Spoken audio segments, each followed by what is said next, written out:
Yonatan? No sound.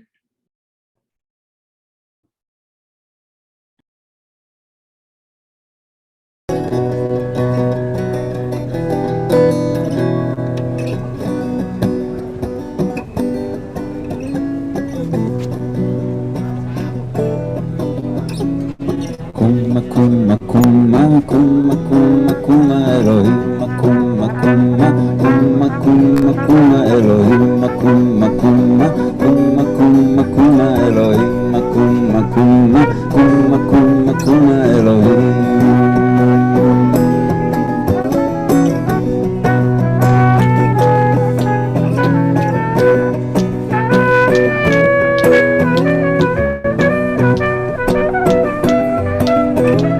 Kumah, kumah, kumah, kumah, kumah, Elohim, kumah, kumah, kumah, kumah, kumah, Elohim, kumah, kumah, kumah, kumah, kumah, Elohim, kumah, kumah, kumah, kumah, kumah, Elohim. Kumah, kumah.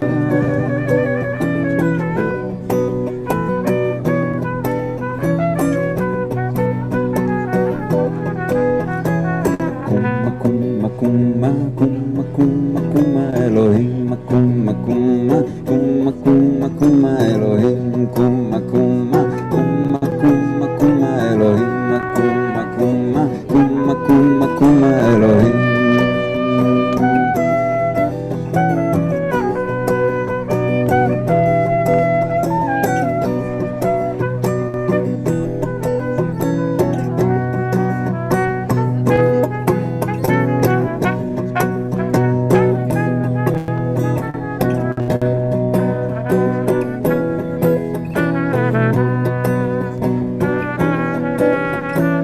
Kumah, kumah, kumah, kumah, kumah, kumah, Elohim, kumah, kumah, kumah, kumah, kumah, Elohim, kumah, kumah, kumah, kumah, kumah, Elohim, kumah, kumah, kumah, kumah, kumah, Elohim, kumah, kumah, kumah, kumah, kumah, Elohim, kumah, kumah, kumah, kumah, kumah, Elohim.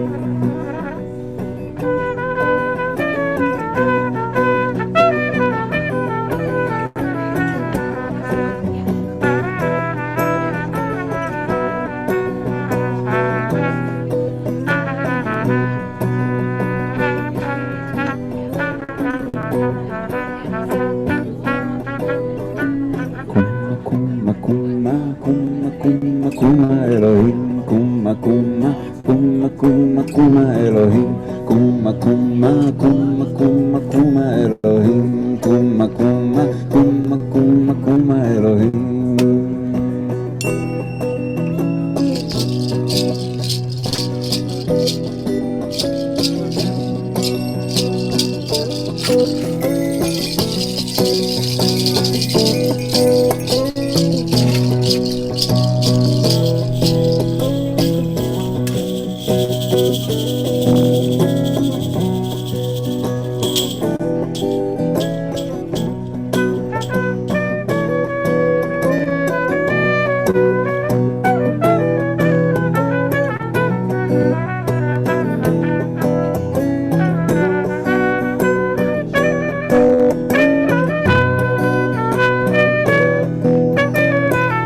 Kumah, kumah, kumah, kumah, kumah, Elohim, kumah, kumah, kumah, kumah, kumah, Elohim.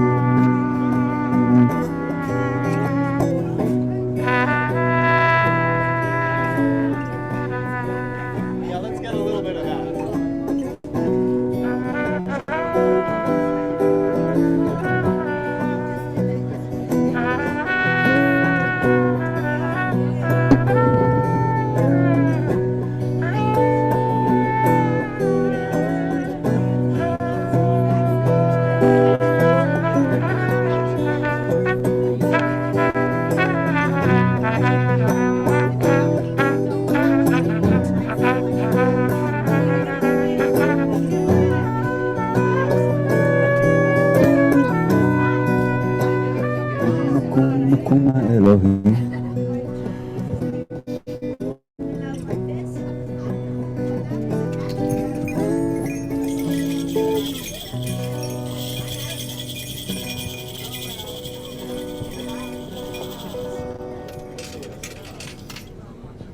Shabbat Shalom, everybody.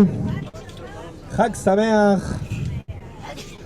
Thanks you all for coming. Let's sing a little bit, and then I'll say hi again.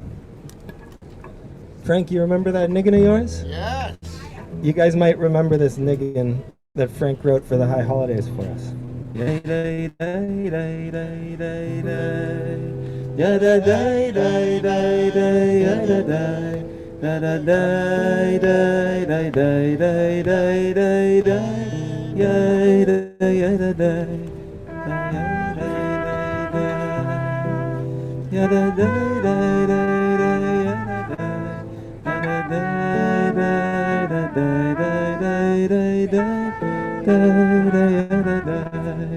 מאין באת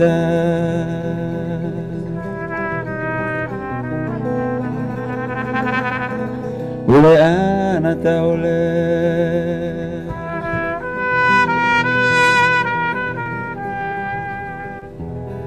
ולפני מי אתה עתיד ליתן דין וחשבון לפני מלך מלכי המלכים הקדוש ברוך הוא לפני מלך מלכי המלכים הקדוש ברוך הוא לפני מלך מלכי המלכים הקדוש ברוך הוא לפני מלך מלכי המלכים הקדוש ברוך הוא ידה די די די די די ידה די די די די yada dai dai dai dai dai dai dai yada yada dai yada dai dai dai dai yada dai dai dai yada dai yada dai dai dai dai dai dai dai dai yada yada dai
The royal bedroom is simpler than you might imagine. A bed, a window, a harp hung on a wall. The king sleeps. A wind blows. The harp stirs, and a note is heard. Another gust. This one longer than the previous one, and the harp stirs and plays some notes. David moves slightly. A third wind, and a little melody can be made out coming from the harp. The king rises, looks at the harp by the window. He looks out of the window into the darkness. Then he pulls the harp off of the wall, sits down on the floor, and begins to play. נכון ליבי אלוהים, השירה והזמרה אף כבודי, עורה הנבל וכינור העיר השחר. My heart is ready, Elohim. I will sing. I will play the music of my soul. Wake up, harp! Wake up! Let's awaken the dawn.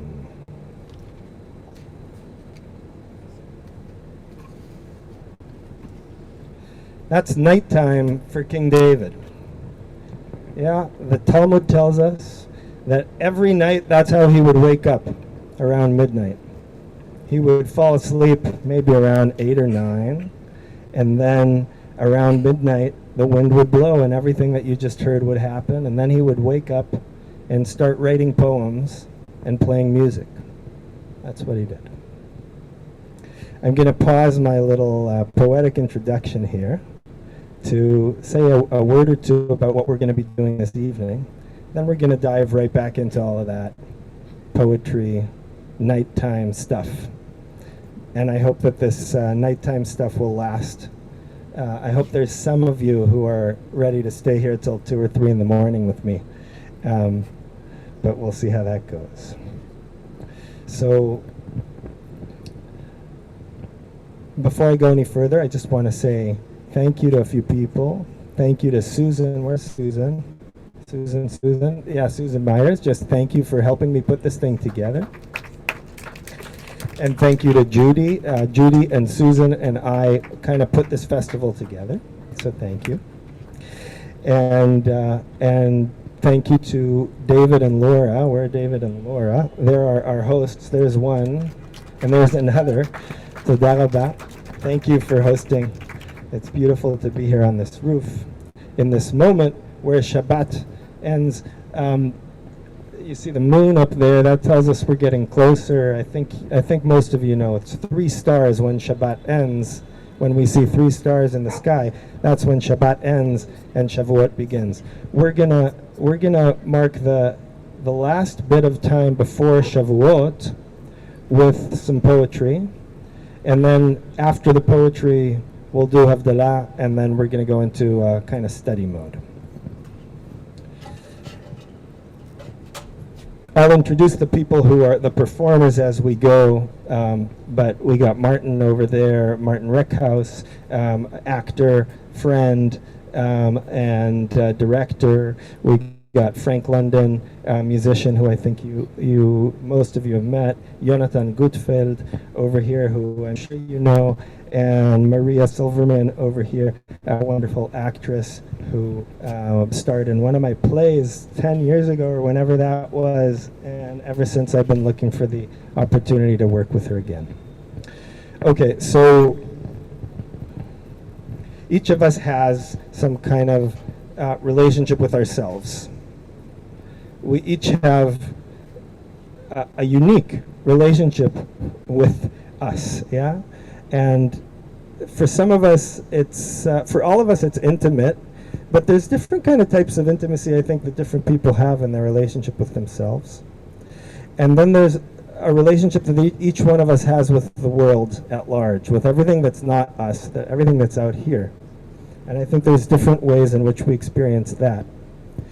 King David is a person who, if we go by this imagination that our tradition has of him, he had a very, very deep and intimate and especially close relationship with himself and with the world, which he kind of took together and called that God. Maybe there's some pieces of it that are not himself in the world, I'm not sure. But he had a very deep and intimate relationship with that, whatever that was. Now he had one more advantage than the rest of us, which is that he was able to communicate some of this. So every night when he would wake up, if we want to go into this imagining, every night when he would wake up, he would convey whatever is going on in that deep, tumultuous, emotional, intense relationship that he had with himself and with the world. It's if you've ever read any psalm, really, you probably have noticed that it's a very emotional thing going on there, yeah. But he managed to translate some of what was going on inside of him to the page or to song. He managed to translate that. I read this week an introduction to a book of translations, and it had a line that I think it might be important to what we're doing here this evening. It said that reading a translation is like falling in love with a lover that you've never met.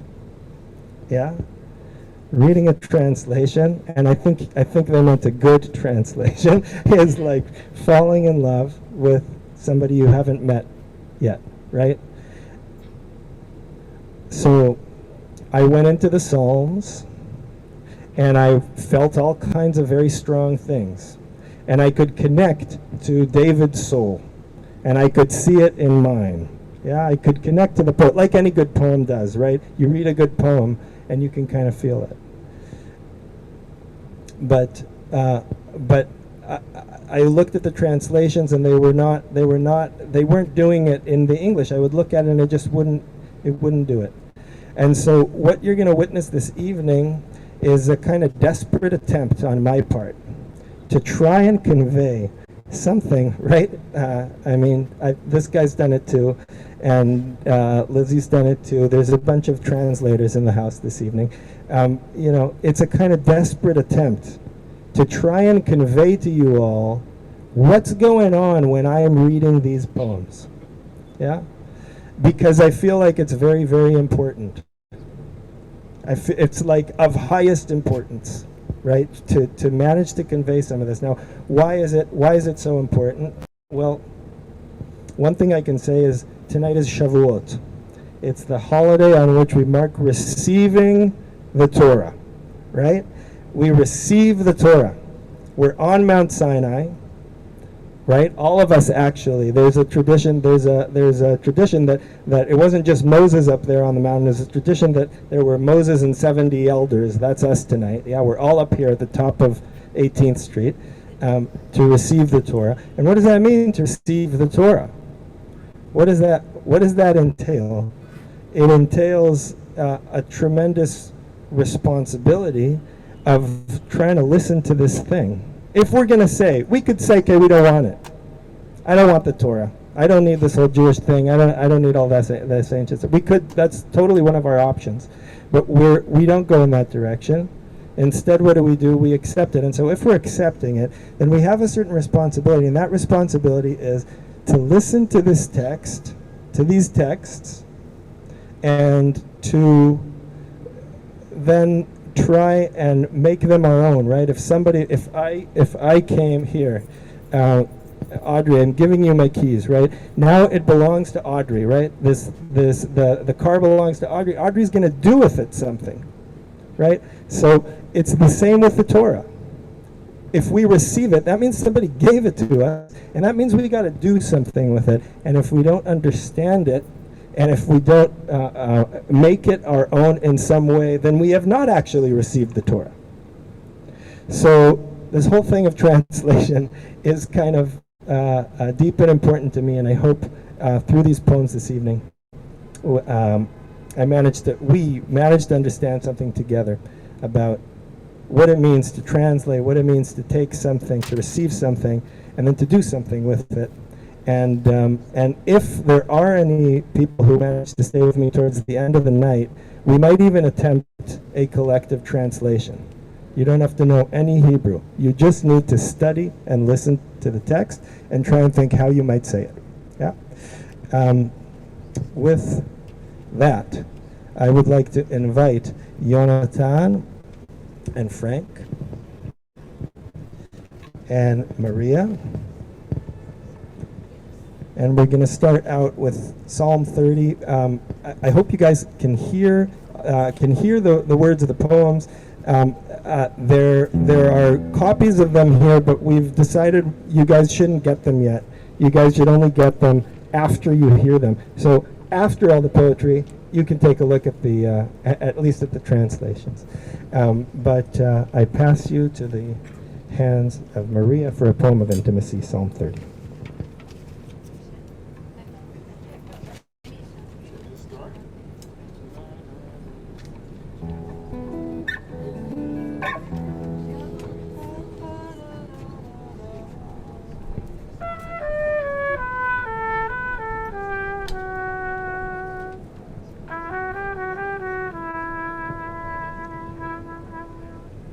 A couple times.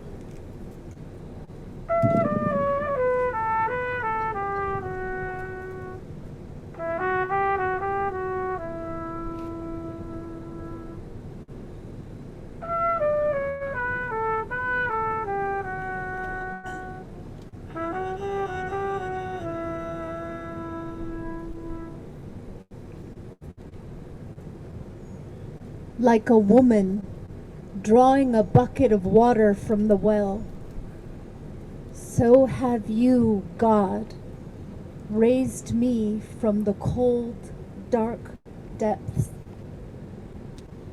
Those who are glad I disappeared, now watch me sing to you in the sunshine.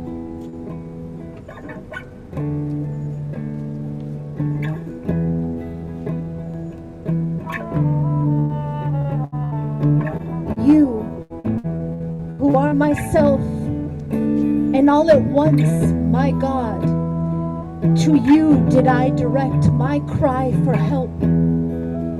You heard and healed me.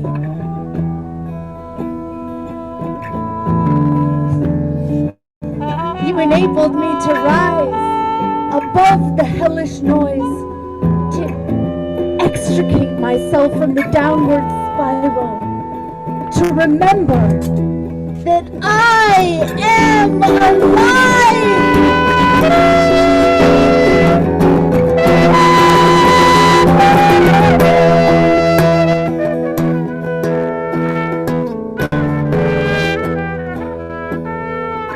Do you believe in mercy? Then sing! Sing! Remind yourself that life is holy. Brokenness is the beginning. At night she weeps, and by morning she's singing joy.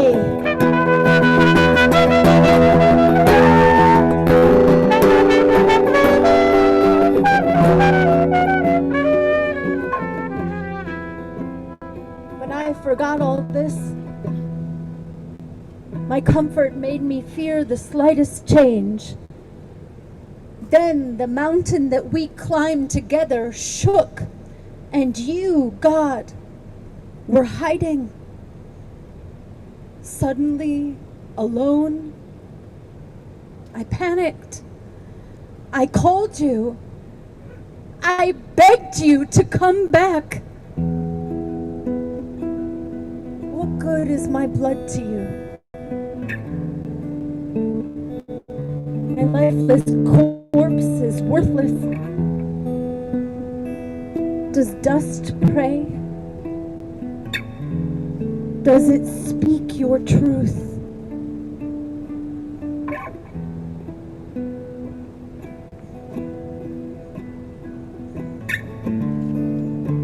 Shema Adonai. Hear me. Spare me. Help me.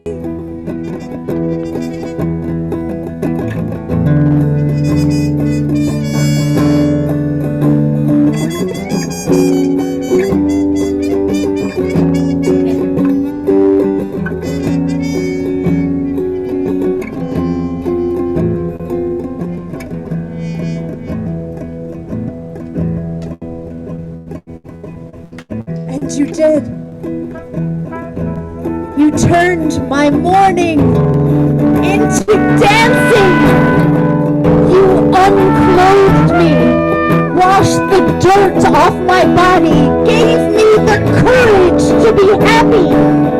Now I can sing again with the mountain and the well and all that is constantly expressing glory.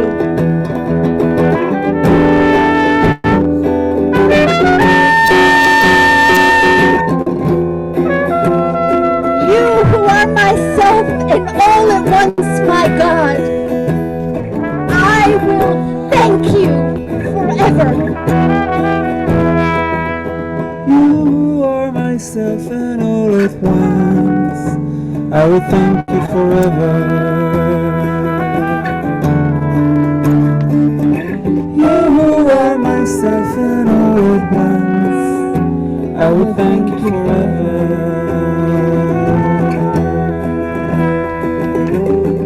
You are myself and all at once.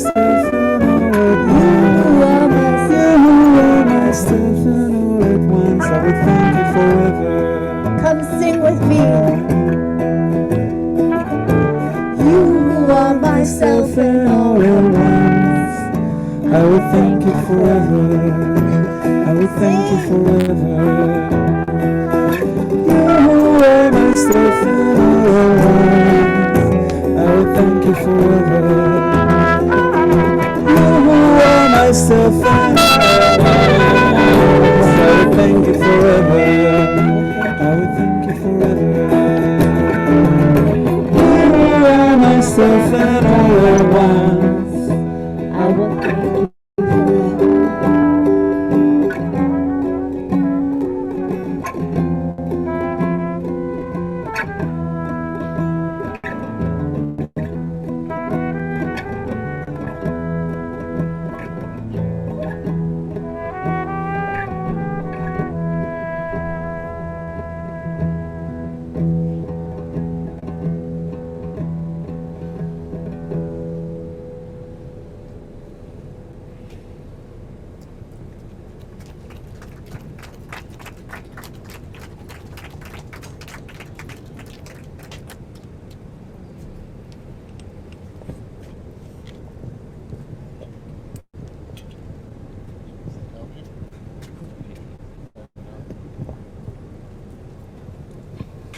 The next one's kind of different.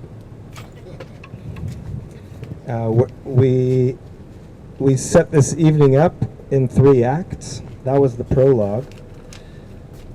And because this festival is about faith, art, and politics, and lots of these poems are actually very political, we set them up like this. The first one coming up, which Martin's going to read, is Psalm 109, and the way I experience it is it describes what it feels like to have no power, to be oppressed. Yeah? So we're going to go from no power to something that has to do with power to a passing on of power. But we're going to start with this feeling of no power. And I'm going to pass it on to Martin.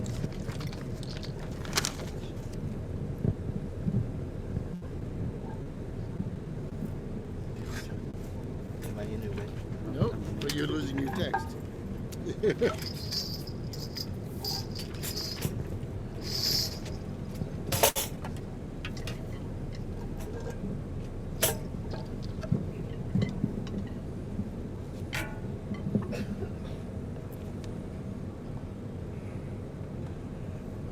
I'm ready.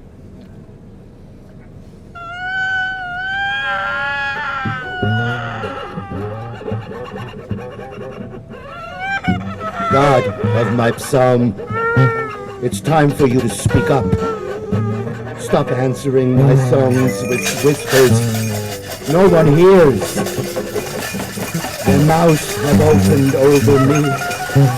Their wicked thoughts, their deceitful words, their tongues twisting lies toward me. Hatred surrounds me. A war that need not be. I pour out love, but they see destruction. They have turned me to the devil. Treat me like a demon. Repay good with evil. My kindness with hate. What's left to do?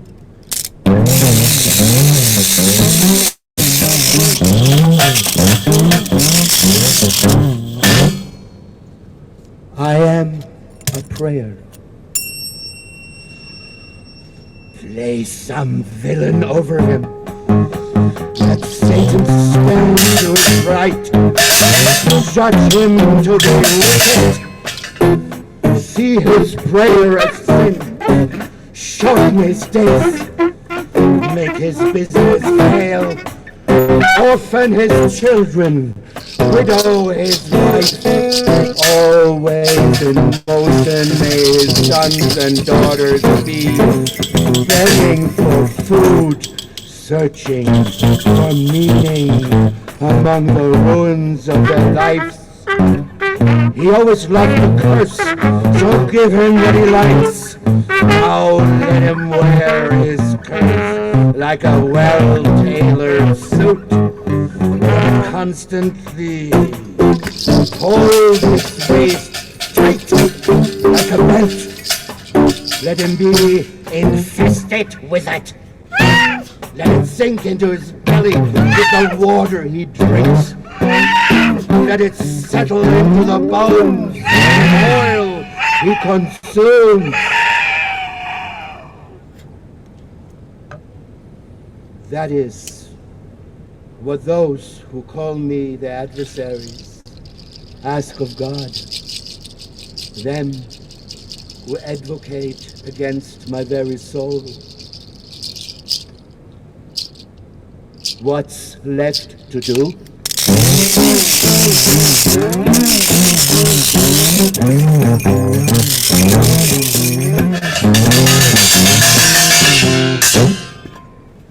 I am a prayer.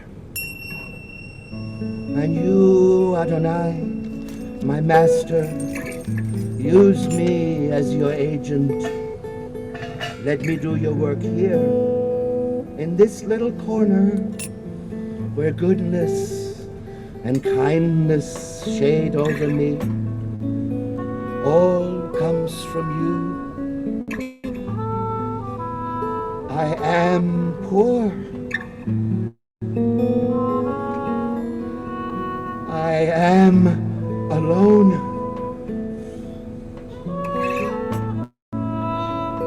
My heart is dead within me. I move around like a lengthening shadow, thrown by winds like a locust. My knees fail. I have no appetite. I am skin and bones, a disgrace. People see me and shake their heads in woe.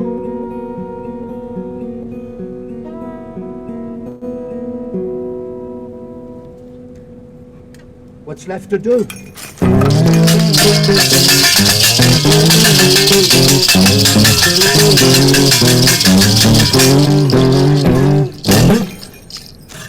I am a prayer.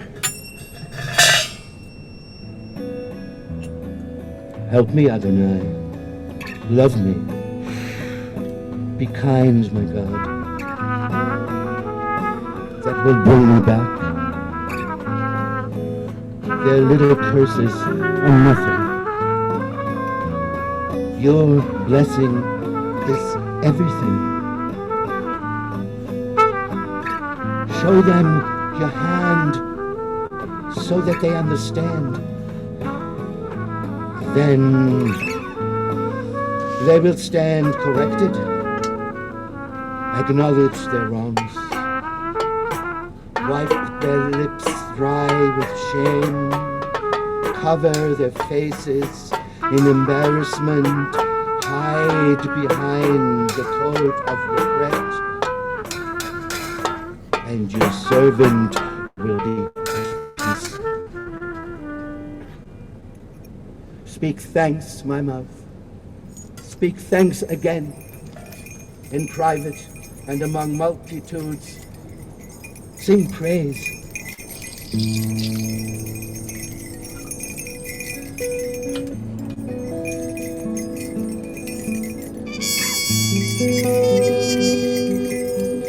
Adonai stands with him who has been drained of hope, protecting him from the self-appointed judges of the earth.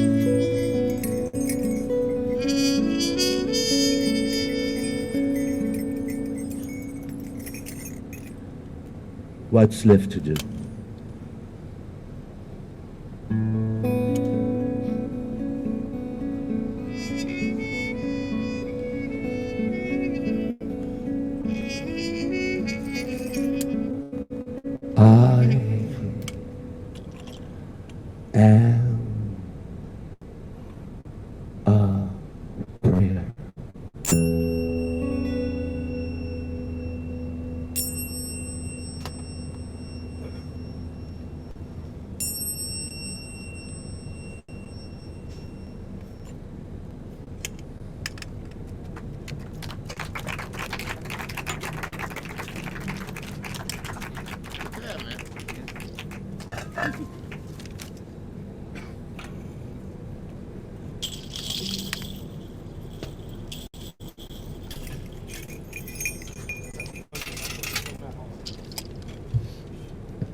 those of you in the back, we're turning up the volume, but you may want to just come up and find, there's a couple seats here.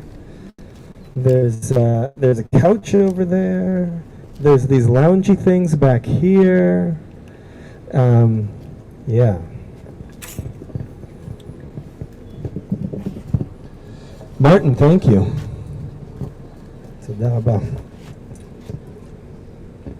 was Act 1. Act 2 requires a little introduction. We're turning now to Psalm 51, which to my mind is maybe the most political poem that David wrote, or at least it speaks to me in the most political echoes for today. It talks to me right about things like Me Too and the Black Lives Matter. Primarily Me Too is the one that comes to mind. It's a poem about accountability, really. Radical accountability. Yeah. Susan, what's up?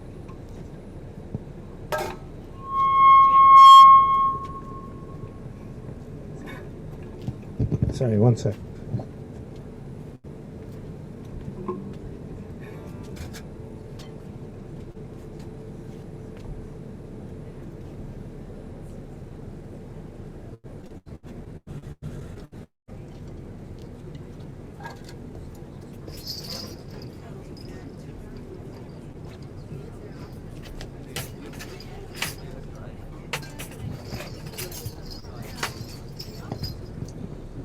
Sorry, folks, for those of you who can't hear.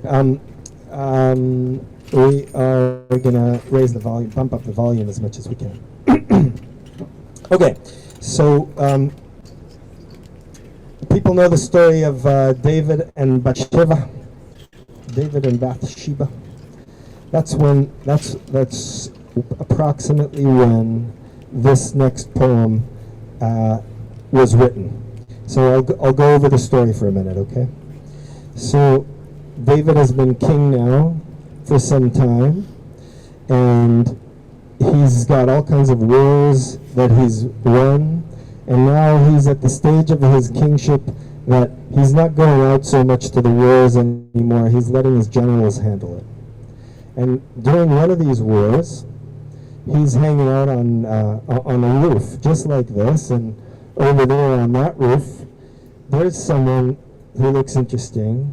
She's a very good-looking woman. And David, being the king, he sends over his people to call her. And she comes over, and they sleep together. And they find out pretty quickly after that she's pregnant. Right around this time, Bathsheba's husband, Uriah Hitti, is coming back from the war where he's on the front lines. And David speaks to him, gives him a little note, and sends him back to the front lines with this note to give to the head of the army, the chief of staff, saying, this guy who's giving you the note, put him way in the front lines in the place where he'll definitely die. And that's what happens. Uriah dies. And David brings Bathsheba into his palace to live with her. And then something interesting happens, which is that David is paid a visit by his prophet Nathan. And I'm going to read you, if I can find it in this light. Oh, thank you. That's helpful. I'm going to read you from the 12th chapter of the book of Samuel,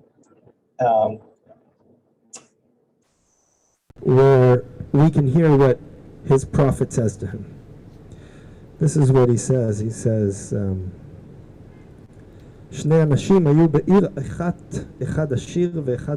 were two people in a certain city. One was rich and the other was poor.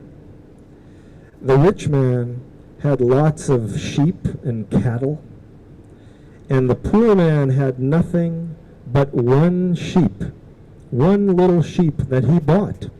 and that he took care of. And the sheep grew with him and with his children. She ate from his bread, and she drank from his cup, and she slept in his bosom. Yeah, he was very intimate and loving with this sheep, and she was like a daughter to him. Vatehilo kevat. And a stranger came to the rich man, and the rich man wanted to give this person from his sheep and his cattle to impress his guest. So he took the sheep of the poor man and made her the sheep of the stranger who came to visit him. Yeah, that's the story that Nathan tells. Yeah. Now, David at this point has no idea why he's saying this, and so the text tells us David experienced tremendous fury and said, "This man deserves serious punishment. He's got to pay this person back. He deserves to die, this person." And Nathan says a very simple thing to him. He says, "You are that person." And David answers with two words that are reserved for some of the greatest people with a large ego in the Torah, in the Bible. David said it, Pharaoh said it, and there's other greats, I'm sure, who also said it. He said, you guys can repeat these words with me. Ani, sorry, it's not Ani, sorry, Chatati Ladonai, which means I have sinned to Adonai. That's what he says. I have sinned to Adonai. Nathan tells him that he's going to be punished for this, but because of his acknowledgement, there may be some softer judgment. But his son from Bathsheba is going to die, and there's going to be all kinds of things. And then he leaves, and David sits down and writes a poem. This is that poem.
Treat me kindly, lover. Lay my head on your breast. Melt my guilt like ice. Wash my dirty hands. Scrub my foul lips. Beat out my crimes like dust from a rug.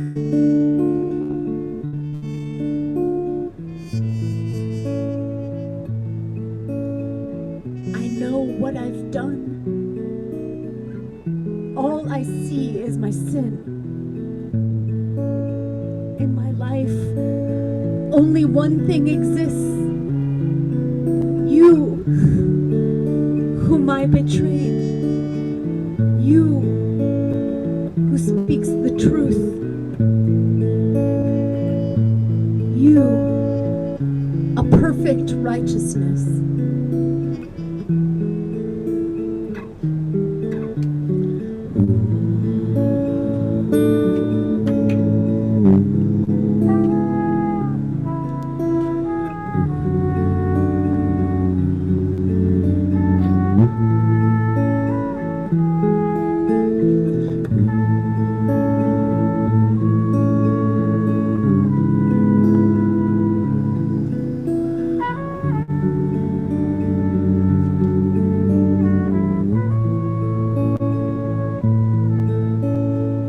always see through my lies.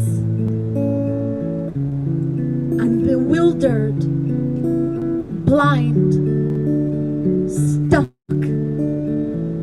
You open my eyes.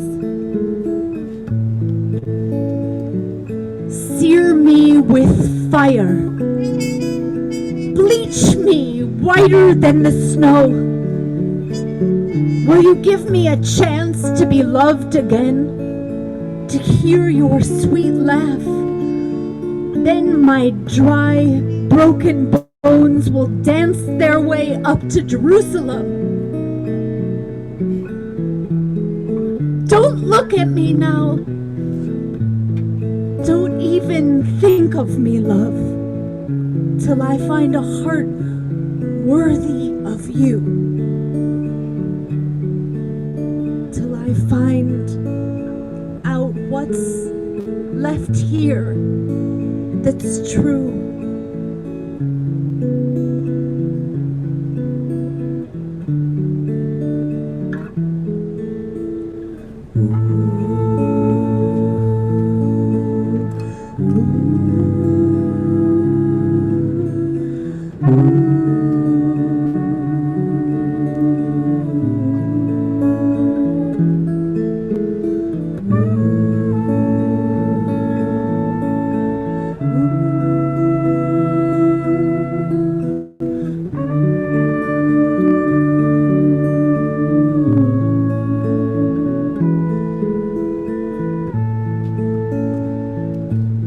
Don't forget me, or let me forget. Your fragrance is all I have left. Guide me back to that spring where I saw everything. Be the sweet wind in my sail. On the way I'll be singing your beauty, your teaching. There is a way home. I'll be preaching. I don't want to die and I don't want to kill. I remember your answer up on that hill. Sing, you said. And out came your words from the mouth of this clueless kid.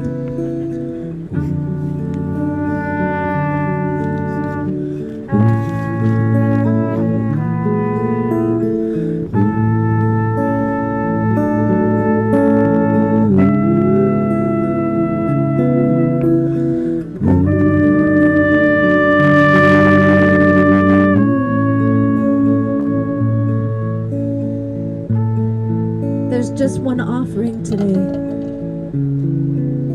My broken spirit, a crushed heart. That's the place to start. Write my broken Zion of a soul. Build new walls. Make me whole. Then I'll walk up the mountain to you, offering fruits of what's left of me. You'll take them, I know. Some horn will then blow. It's beginning to look like a prophecy.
The last poem we're going to hear, Psalm 82,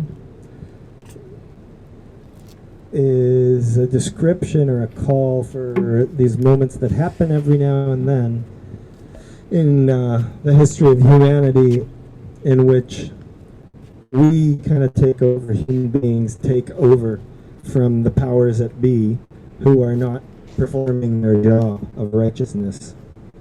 So this is my Black Lives Matter translation that I wrote. Actually, I worked on this translation in June of 2020. That's when it was all going down. I pass it back to Maria.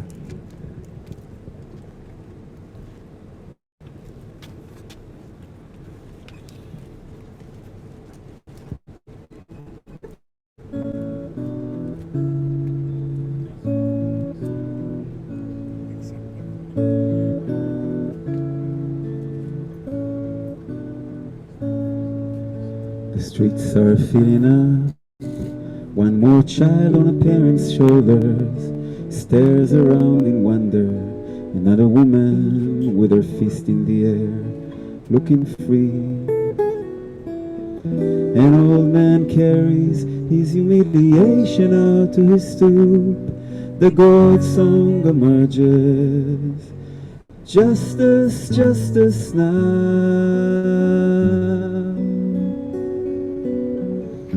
We are the witnesses, we are the prosecutor, we are the prisoners, we are the righteous judge. We are the witnesses, we are the prosecutor, we are the prisoners, we are the righteous judge. Who are you waiting for exactly? The elect?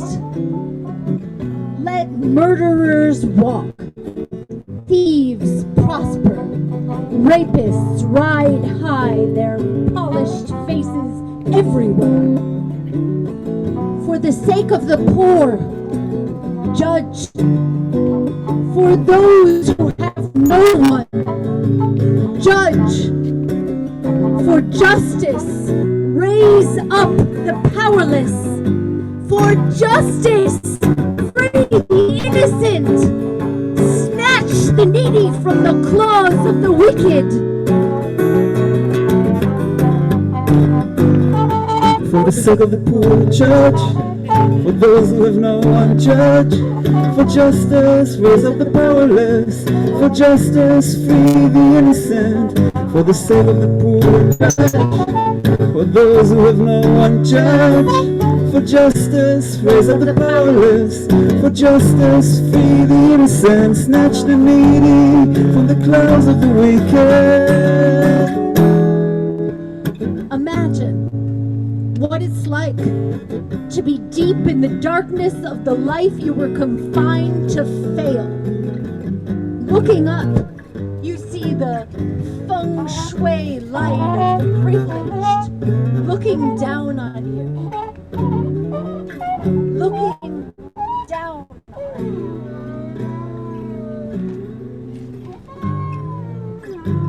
Saying, I don't get it. If they even look at you at all, the world is in free fall.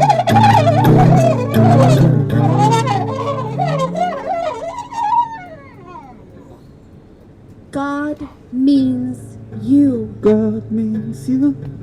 God means you. God means you. God God means means you. God Getting means you. out into the street to God hold this means you. planet in place. God means you. When you break through your silence, you are You. the angel. When you God march, means you. you are the God footprint means of you. God. God means you. God means you. For the sake of the poor, judge. for those who have no one judge, for justice, raise up the powerless, for justice, free the innocent, for the sake of the poor judge, for those who have no one judge, for justice, raise up the powerless, for justice, free the innocent, snatch the needy from the clouds of the wicked. And when you die, free of guilt, you'll know you did this place good. Imagine the death of the willfully blind, rich and powerful, and choose yours. Now is your time. Rise up as God judged the earth. It belongs to you. It belongs to you. It belongs to you.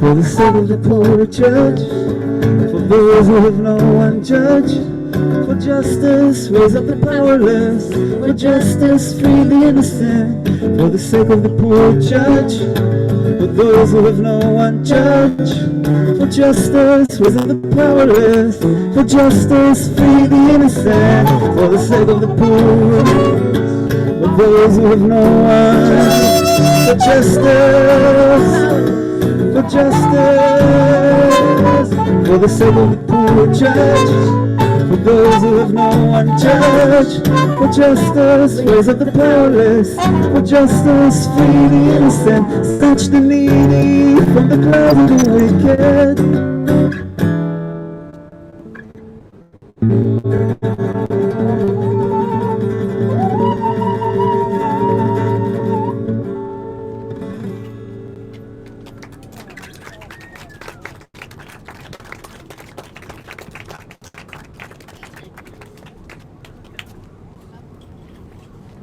Thank you, Maria. Maria Silverman. Thank you, Frank. Frank London. Thank you, Jonathan. Jonathan Gutfeld. Jonathan wrote the music for that last one. Thank you, Martin. Martin Reckhouse. We're going to transition into Havdalah and into Shavuot. I'd like to invite our hosts, David and Laura, to light the candle for us. It's a slightly different Havdalah.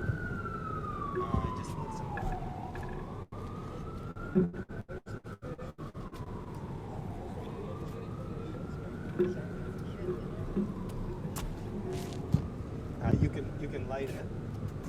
Yeah, the Havdalah is slightly different because we're not transitioning from Shabbat to a regular day. We're transitioning from Shabbat to a less holy day, which is the holiday of Shavuot. But it's still a holy day, so instead of separating the holy from the profane, we're separating the holy from the holy. So we say, ברוך אתה אדוני אלוהינו מלך העולם אשר רוממנו מכל לשון וקידשנו במצוותיו ותיתן לנו אדוני אלוהינו באהבה חגים וזמנים לששון את יום חג השבועות הזה מקרא קודש זכר ליציאת מצרים כי בנו בחרת ואותנו קידשת עם כל העמים ומושך בשמחה ובששון הנחלתנו ברוך. This I think we all know. ברוך אתה אדוני אלוהינו מלך העולם בורא פרי הגפן. We turn our hands towards the fire And we say, Baruch Ata Adonai, Eloheinu melech haolam, bore me'orei ha'esh. Baruch Ata Adonai, Eloheinu melech haolam, המבדיל בין קודש לחול, בין אור לחושך, בין יום השביעי לששת ימי המעשה. ברוך אתה אדוני המבדיל בין קודש לקודש. אמן. חג שמח. We're gonna take a brief pause to drink some wine and eat some cookies and cheesecake. There's cheesecake back there, and then we're going to get to some other teachings. I invite you all. The general rule for this tikkun is, if you want to go home, you should go home, and if you want to stick around, you should stick around. But we have some really wonderful guests here. I'll introduce them in a minute. But there's some really beautiful teachings, and I hope we can make it, a few hours, at least till dawn breaks. Chag Sameach, everybody. We'll resume in a few minutes. Where should I put this? Oh, yeah. Just blow it up. That's simple. Yes, thank you. And who wouldn't? Get your keys back. I was so nervous. It's fantastic. That's one thing together. Feel that way? Feel that way?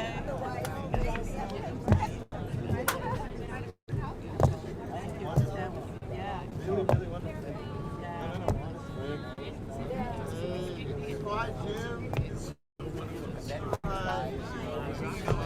Yeah, I was fighting back tears, I swear. I really was. Yeah. What you were doing down there. It was like, it was perfect. Exactly. Yeah. You really, yeah. Wow. Nice stuff. So I didn't tell this guy. I don't So we had That was great. Nice to see you. Thank you. So do you. So do you. I came here to give me a little. the angry one.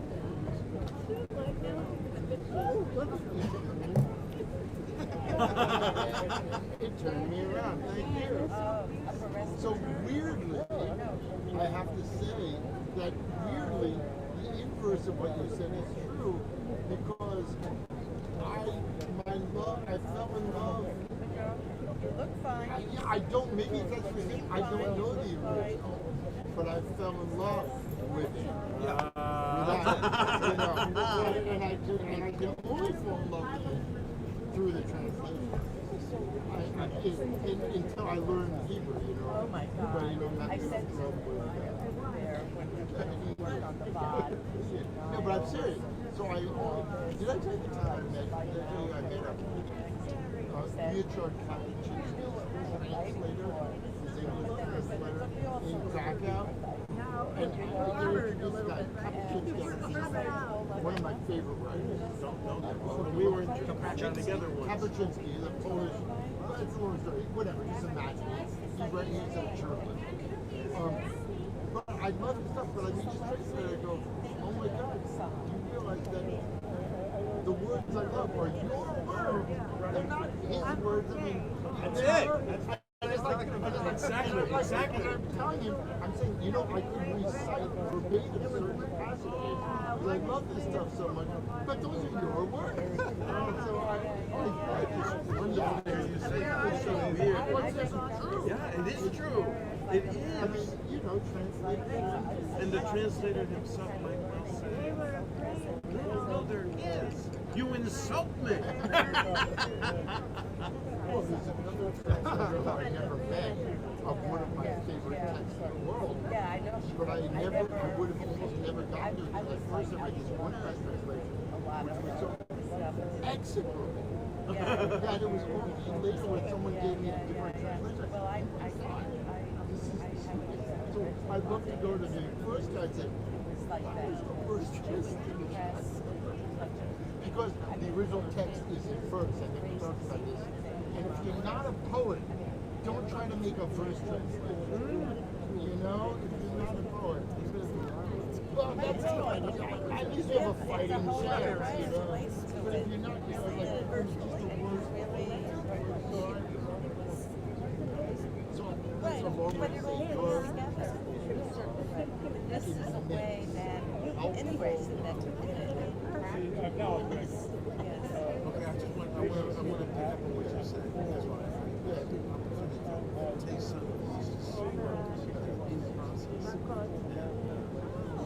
Your translations of what you Yeah, and you were one of them. Oh, that's wonderful. Absolutely. Wow. That's my job. That's amazing. You do a lot. That's great. That's wonderful. That's why I wanted to be here. Because I knew you could get it and express it. Because it's not. Well, it all works together. You can't do one without the other. You're listening to it and all. It's about that. It's about that. I always appreciate the cultural diversity. You know, I lived it. You know, in so many ways. There's some But I have a translation of one chapter of the book of Shul. It's always it's antithetical. Not Philip Roth. Joseph Roth's photo. I need to. You see the performance? No. Are you going? Oh, is this by Ina? Yes. Oh, no, I was in Kumah. We're not going to get to study. Oh, you crossed paths. We worked together. I can see you're working well. Next trip we'll stay up all night studying. And was it pretty amazing? Yes, it was. All right, it was. And was it amazing? Yes. We saw it. Yes. I think it's on the Dutch, but it's not in the biblical. It's not in the biblical. To be whole in a way.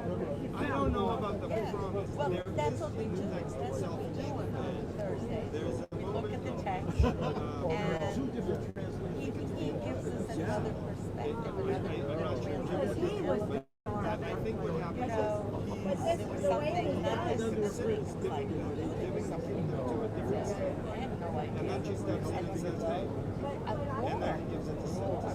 Over million. She does fight for it. That's what whatever. But it was like not, it wasn't for a movie. City. It's a There crazy was something about the translation that was so alienating. Once you know about the body, it's It's a strange rejection. But the way they do it in her. really the body, you know, putting the it only part I have so far. that, you know, it doesn't have to be that. And then there's this one person studying Rabbi Bird. Oh, okay. I don't know. First day, Germany, yeah. And so be sure, like from a lot of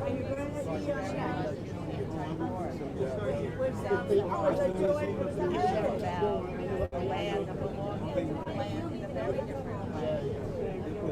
Definitely worth watching. I'd like to hear your reaction. I want to talk to Mr. Pasta. Yes, this is Yeah. okay, Renee. Was he involved with that one woman in Rabbi? There was a woman. He's earlier, way earlier. Okay, you gotta go. Yeah, absolutely. So, it's beyond the meaning. It's pulling in.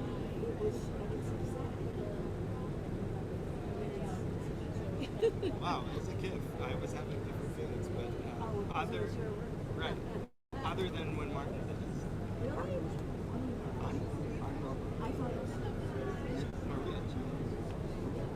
Maria's always amazing. Maria, they're singing your praises. Maria, Do you I know just these can't. people? I looked at your face and You've I feel seen- like I've known you. they've seen you I've on probably stage. seen you on stage. Yeah. Which play? Martyrs. Martyrs. Oh, Marcus? Yeah, Oh, that we was did. a long She time played ago. She played the lead Palestinian. Oh my God, yeah. thank you for staying with this man's work. It's like This you what make you no, did, I loved all of it. Well, Deeply moved.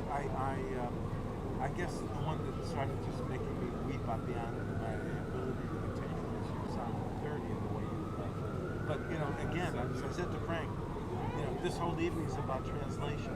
You offer the translation of what he did. Thank you. That I don't think I had heard it, and I've been working with him. I mean, the translation I is just, a the translation. translation. You guys, can I bring you cheese? Oh, thanks. I'm No, I'm okay. gonna get cheese. I'm just gonna get some more. Get me some more. I can't carry it. I'll do it. But I wanted to say, yes, yours was a translation of his translation. But that doesn't do it justice to call it that, because it sounds as if it's a, it's a copy of a copy or a reduction of a It was a reduction. play. That's because No, but Maria and you took in what he took in, but in The whole thing was a and what he, and it was like what he took in from the Hebrew. I don't even know if you know the Hebrew. But the way you said Shema Adonai at the end was so powerful and revelatory, because Shema, because the most famous Shema for Jews is Shema Yisrael, and the way you said Shema Adonai just cracked. Anyhow, you.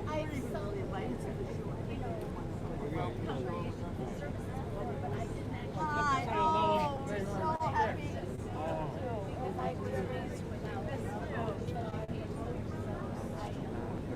It comes through. How are you? Good? Wonderful. It's wonderful to be here, isn't it? Like I feel like my body. Thank you very much. But my brain doesn't. That's it. Well, that's what you gave over. That's what you gave over. It's very kind of you to say. I'm not being kind. I'm telling you. No, I was it- devastated. In This was before, that before, like a play. I didn't Right? light. Oh my God. And I've never used it, like ever. I've had this kind of thing. But I Thank you for saying that, Matthew. Oh my God. It's exactly what I wanted to happen. Oh my God. No, we're getting it. We're getting it. You were making love to that. And it's like but the content. So I haven't processed it yet. I just been reading. And yeah, it was upsetting. But it made me feel. I thought, oh, it was There was a line in there. Well, that's smart. That's, I am a prayer. What's left to do? Right. So it made me feel. What's left to do? I am a prayer. That's what I mean. That's what you were feeling. Trying to share that. Oh, so I want you to know that feeling, which I don't even understand, Right, you were telling me. is not. Right. I mean, it's captured even in the words. There's something beyond what we feel is foundational.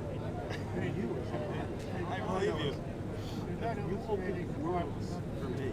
Right. When you, But particularly because you know that's right. everything I In one painting, she's hugging Hagar. She's the Palestinians. I just have never signed.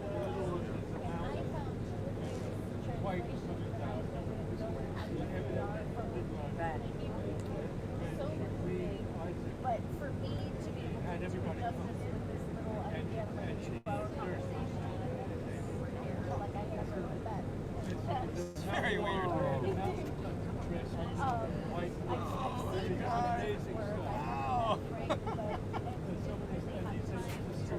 Wow.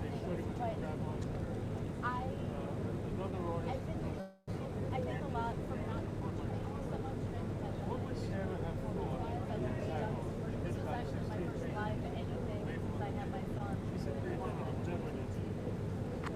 Wow, really? Yeah, because he was 1 year older than the kid.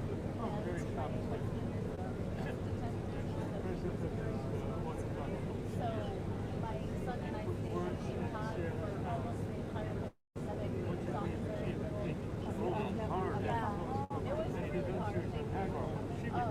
But I was not in the school. Right, right. All in all. Sorry, no, keep going. Anyway,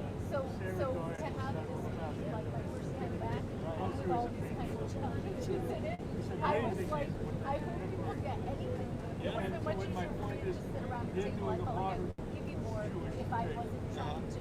You're doing the equivalent. Yeah. You know what? I think Yeah. Well, that's, these kind of things have to happen. just what you described. Thank you, It guys. was really because אדום או לבן? oh Laban. I mean, Yeah, you want some Laban? Laban. Matthew, so good to see you, man.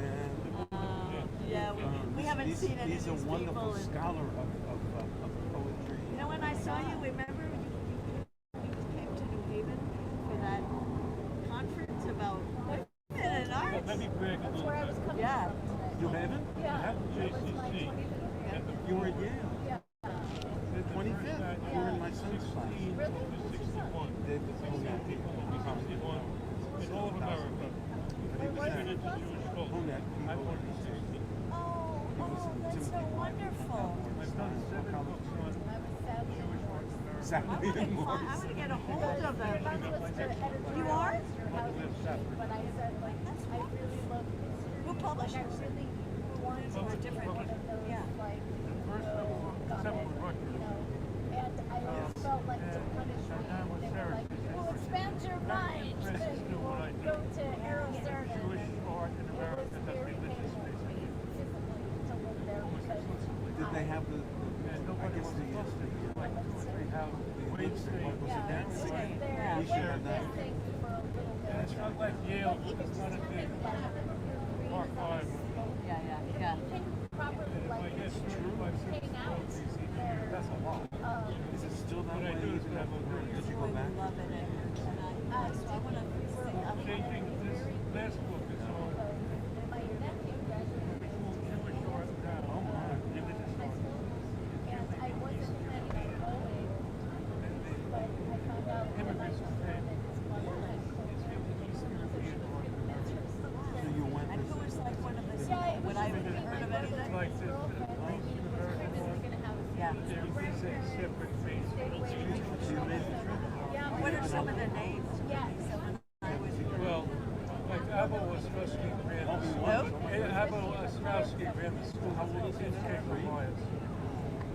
So in 1925, he set up a Jewish art center. The artist named Jenny Tupel. People don't do this because it's Jewish. There are, in New York, there's a Jewish art salon. It has over 500 members. Really? Worldwide. Worldwide. Wow. There's one in Los Angeles, they have 200 members. There's another group of contemporary Jewish artists in Chicago. I mean, I'm in touch with all of them, but I have well over 100 interviews. And it was like inside the model. I And they couldn't want pull to it be Jewish, down. and they do. And then Their the tail light sources was of gone. supply is Kumah, The headlight rather. And the Torah, girl was all Kabbalah, shut. and Talmud. And it was making Today. really crappy What they do is sounds. they She run called the individual. cops and we were waiting for a while and it was like They don't just illustrate. Yeah, no, this is what we're doing tonight, right? They don't Yeah. do dancing hustles and Right. And just what we need. wonderful, well-trained, instructed rabbis. Two of them are modern Orthodox. someone like stepping away from the kid and talking. And they know the Bible. Too terrifying. And I was really worried that they come I've isolated us 8 artists who built the whole Genesis series of Bible. You wouldn't know I it. couldn't even Totally different. One reads in science fiction. The other one, the hood. because it was like if I was staring at I the have a windshield, chapter it was on like a Sarah. little hill. But not So the same person. I said, I would love to see that. That's what I've been, working on these women. Yeah. There was no way I would have made it here in time if someone came to get me.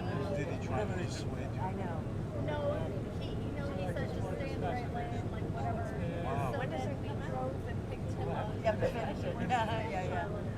I know art books take much time. That is an astounding tale. Because I Oh my tried. God, yeah, that's a big deal. Do you have people helping you? I mean, the in-house. Oh my Yeah, God, people oh, how helping upsetting with that the is. yard And I stuff. was like, oh, this is bad. And then I put it on all the windows because I didn't want to Right. But I just know this is. or whatever, but I had the air off and And the artist, like, Did you get it by 6? I can't do anything. They no, did. so I Yeah, let them know, right. So I you know, followed what them. happened about an hour ahead or whatever, and So what did you think of this thing in New Haven? Was there a specific person that you were coming to, you know, this? The guy who ran it, But it made this whole his name is process Smurf. He's Israeli and he's very ambitious. Right, That's good.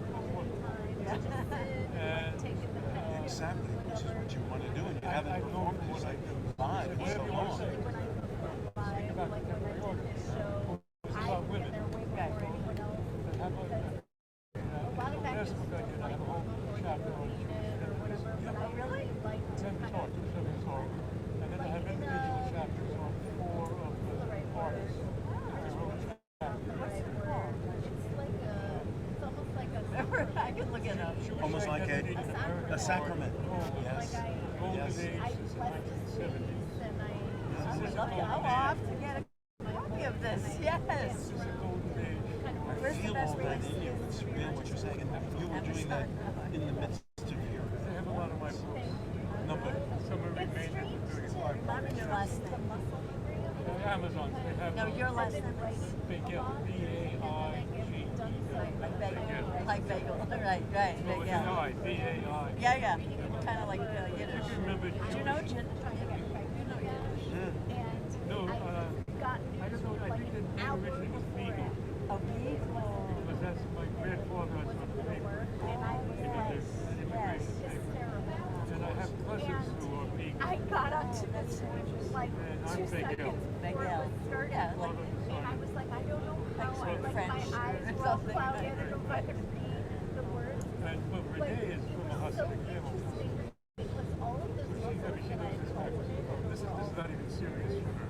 came to the fore where And then there was a supply of families, so she speaks local languages. And They had to pass through. Oh, Yes. well, I always feel like I want to spend more time with you when we see you. I still was like in high school and I yeah, met we're gonna go though. All right. We have Like- family tomorrow, Sunday. It's coming. Yeah. And Mazel Tov for Yes. the new Well, grandchildren. we're going. We don't do anymore. We're That's right. going. There you go. Where are they? So I'm gonna be 90 on my next one. Yeah. When's your birthday? What's your no, wait. I have to just say. I wanted to say, well, you. Really, you're an inspiration, really. With my experience, and you're right. I know these texts I've translated that sound in particular. Several times. So, I mean, this is because, So, you know, brought it to every we find it going, and but it turned out we I'm a rabbi. You were at Yale. I we was at came down, Jewish chapel. but there was no way. There was a conjunction. We had also invited Yeah. So I graduated in 97. So I actually graduated in 96. I'm matriculate in 95. oh, you transferred in? Oh, you matriculated in 95? Yes, Yeah, yes. In the class of 95. This was 95 and I'm really sad about the car because I wanted to go back. That's right. Because I feel like I brought Colin from New Haven, you know, and I'm gonna try yeah, not so we to. it just everything worked. Yeah, it's a hard time We can do to this. Moving and whatever you're gonna We last week especially if I walk. It was really cool to take it there. Well, we've been in hiding for 2 years. You say you're with the Slavs? Yeah, I know. You sing with the Slav choirs? And you have to make a choice. So I took it back for the 15th. Oh, wow. All right, I'm gonna wait. Nancy and Anatole have a story for us. And then we're going to grab everybody's stuff. No, but I want to hear the story. No, I want to hear. You didn't get cheesecake? But stay here. I want you to be here when I hear the story. Nothing will move until. Would you belong? It's not my favorite. I'm so mad. Moscow, 1967. And I was kind of studying you Is that where you grew up? Yes. kind of place. What? Look at the smile on his face. He tells it. Right. So, He's got two brothers and their families so and parents. anyway, my mother had a cow there. So we're close to our son. Somehow, I don't know how, I don't know,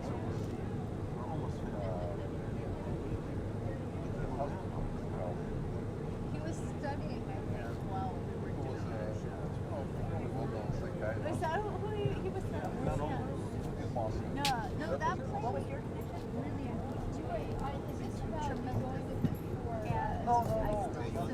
Okay, go ahead. Talk about you.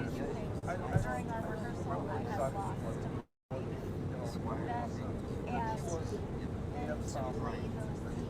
My children. Was both cathartic and also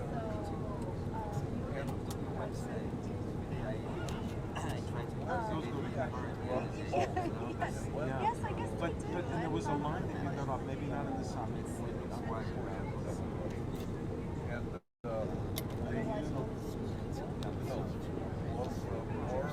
When something like when ripped away hope from when hope is ripped away, then Adonai is here.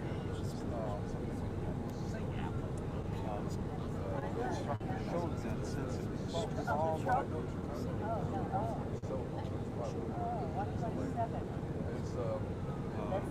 way you did. That's 27. Birkat Hamazon. Yeah, for Birkat Hamazon, the prayer after 2 days. And you did it. Oh, very good. So, revelation. That's So I stuck with the song. yes. But the sad part is And it changed. this man, obviously, had his soul and he wanted to be. So all that happened. From my you were inside of it, and I'm talking to you enough now to know that even though you don't know. People saying that. So that's true. I'm not tired. I'm staying. But some people are saying, I'm tired. I'm going to go. I'm just gonna say on the Several. microphone that we're So gonna there's continue already and I'll be left. back. Yeah. All right. Since you want to. We're gonna resume our study. Bring your wine and your cheesecake over here.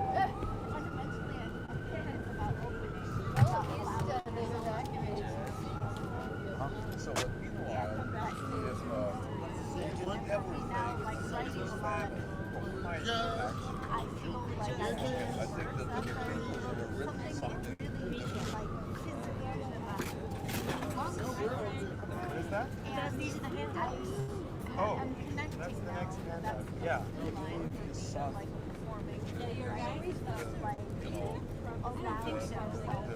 Old Russian Slavic name. Yes. Just to hide the fact. Even though he's there, like working on the song, singing songs.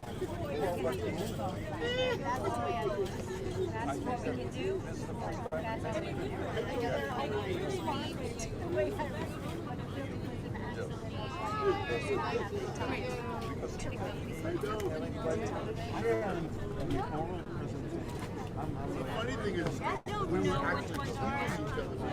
So I'm going to ask him. I don't know anything. I have no idea. Why it's a different act?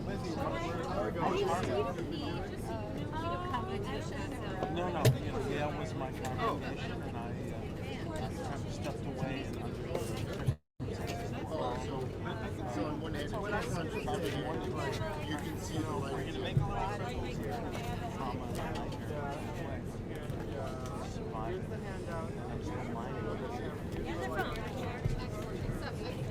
So I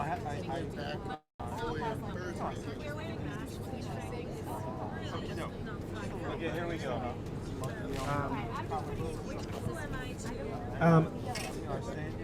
Folks, we're resuming here. So whoever is ready to study, please come and gather around all the way up here. All the way up here. We're gonna try and make this a kind of little study circle over here. Here.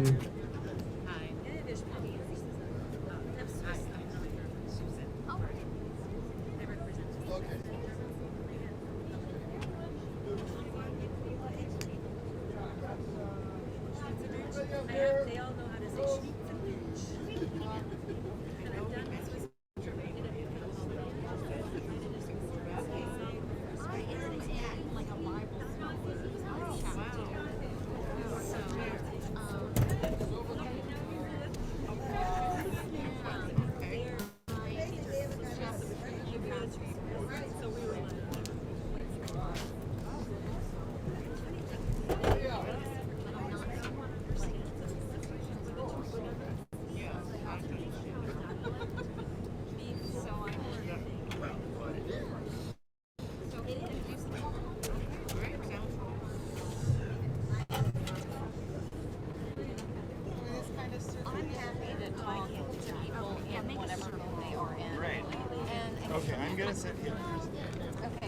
Um, Oh, should I bring chairs in here? yes, yeah. The folding chairs, the little ones.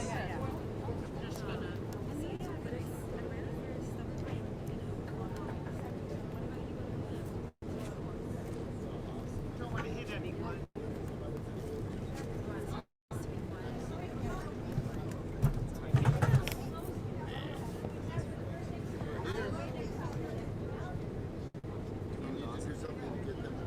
Yeah, let's go naked. You know, I'll tell you which one I was thinking about. Because it is Shul. I don't know if it's a Shul thing per se, but this is the giving of the Torah. So you know the ones they call Moshe Emet? Well, I thought I said Moshe Emet. No,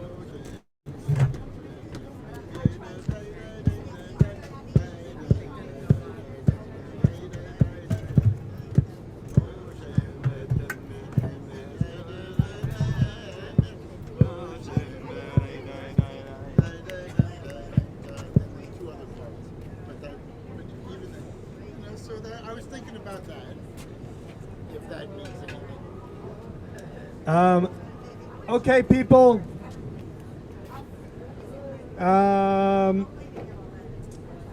Folks.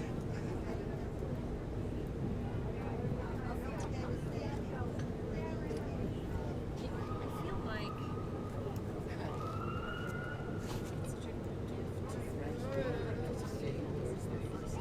Hanging out. They can keep hanging out. No, I don't want to like force them. exactly. So I think even if we have a small group, Okay, people will be drawn in. I think. great. Whoever is ready to study, we're about to start here. Yeah, I think everybody, the closer we are, then we might even be able to drop the mic.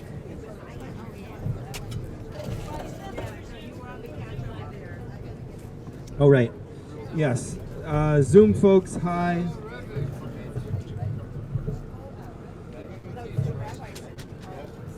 Oh, here, I can take that.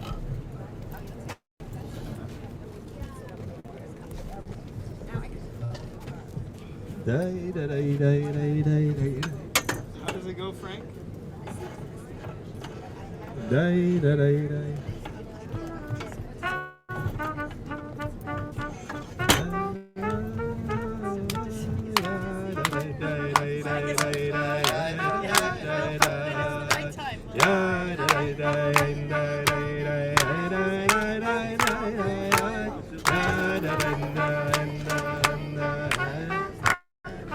Moshe Emet. Moshe Emet, Emet, Emet, Emet, Emet, Emet. Moshe Emet, Emet, Emet, Torato Emet. Ya da da da da da. Ya da da da da da. Ya da da da da da. Ya da da da.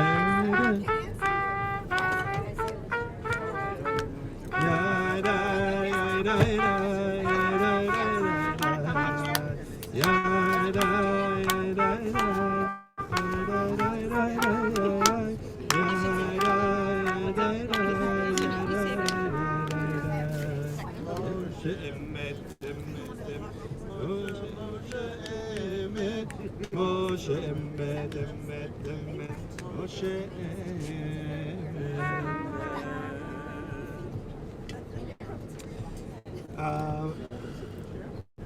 Over here to my right is Lizzie Berndegeer. She is our first contributor among a line of distinguished contributors to our evening's tikkun. Dr. Lizzie is let me see if I'm remembering what we spoke about with our introduction here. Native New Yorker, has been teaching Bible studies in this neighborhood for many years. Has a PhD from Union Theological Seminary in psychoanalytic theory, Yes. the psychoanalytic theory, and Hebrew Bible. Yes? Woo! There we go. And she's also a translator. And after our wonderful Black Women's Blueprint Shabbat that we had just a few weeks ago, Lizzie, who's a friend of Judy's, wrote to me about a particular chapter from the book of Proverbs, and a translation and interpretation that she has that I thought was too wonderful to pass up on. So I'm very, very excited that you're here and look forward to much more. And this is Lizzie. Thank you so much, Rabbi Misha. Feel free to give me feedback in terms of how loud I should be speaking. Can people hear me who want to hear me? Yes. And can people who don't want to hear me? Am I quiet enough? Maybe I'll make it a bit louder. Okay, a bit louder. Great.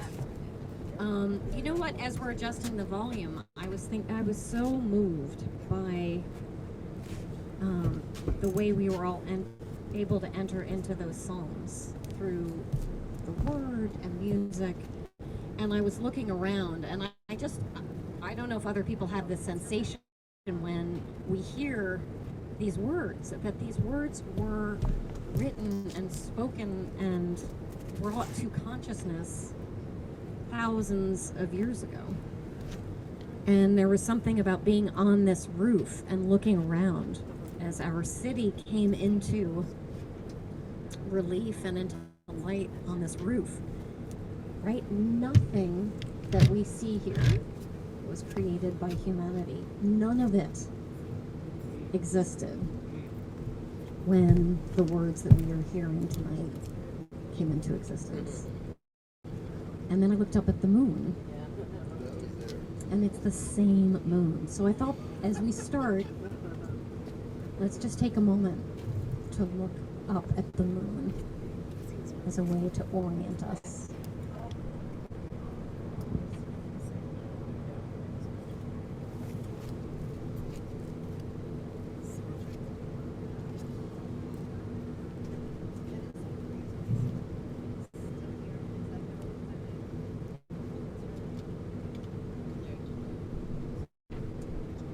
Feel free to, it got louder.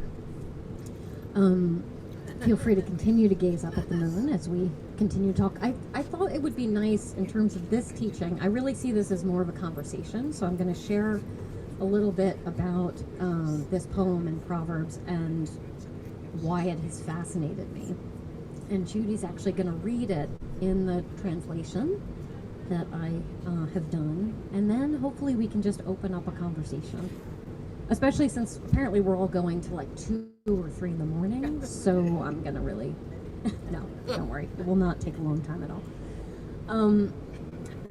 So I loved, Rabbi Misha, what you were saying about receiving the Torah and what that means. Really, really spoke to me, because I have had a very unusual and particular and maybe even weird relationship with Torah. Born here in New York City, secular Jewish, no religious training whatsoever, and went about my life. And then when I was in my late 20s, I had a sort of spiritual awakening and took it really seriously and followed it, and it went a whole bunch of places. I won't get into that here. And I became fascinated with the Hebrew Bible. And so a lot of what, and so much so that it's the only time I have ever missed a subway stop is when I was reading the Hebrew Bible. Like, it just brought me in so intensely that I didn't even realize I was in Queens. And I'm a Manhattanite. So,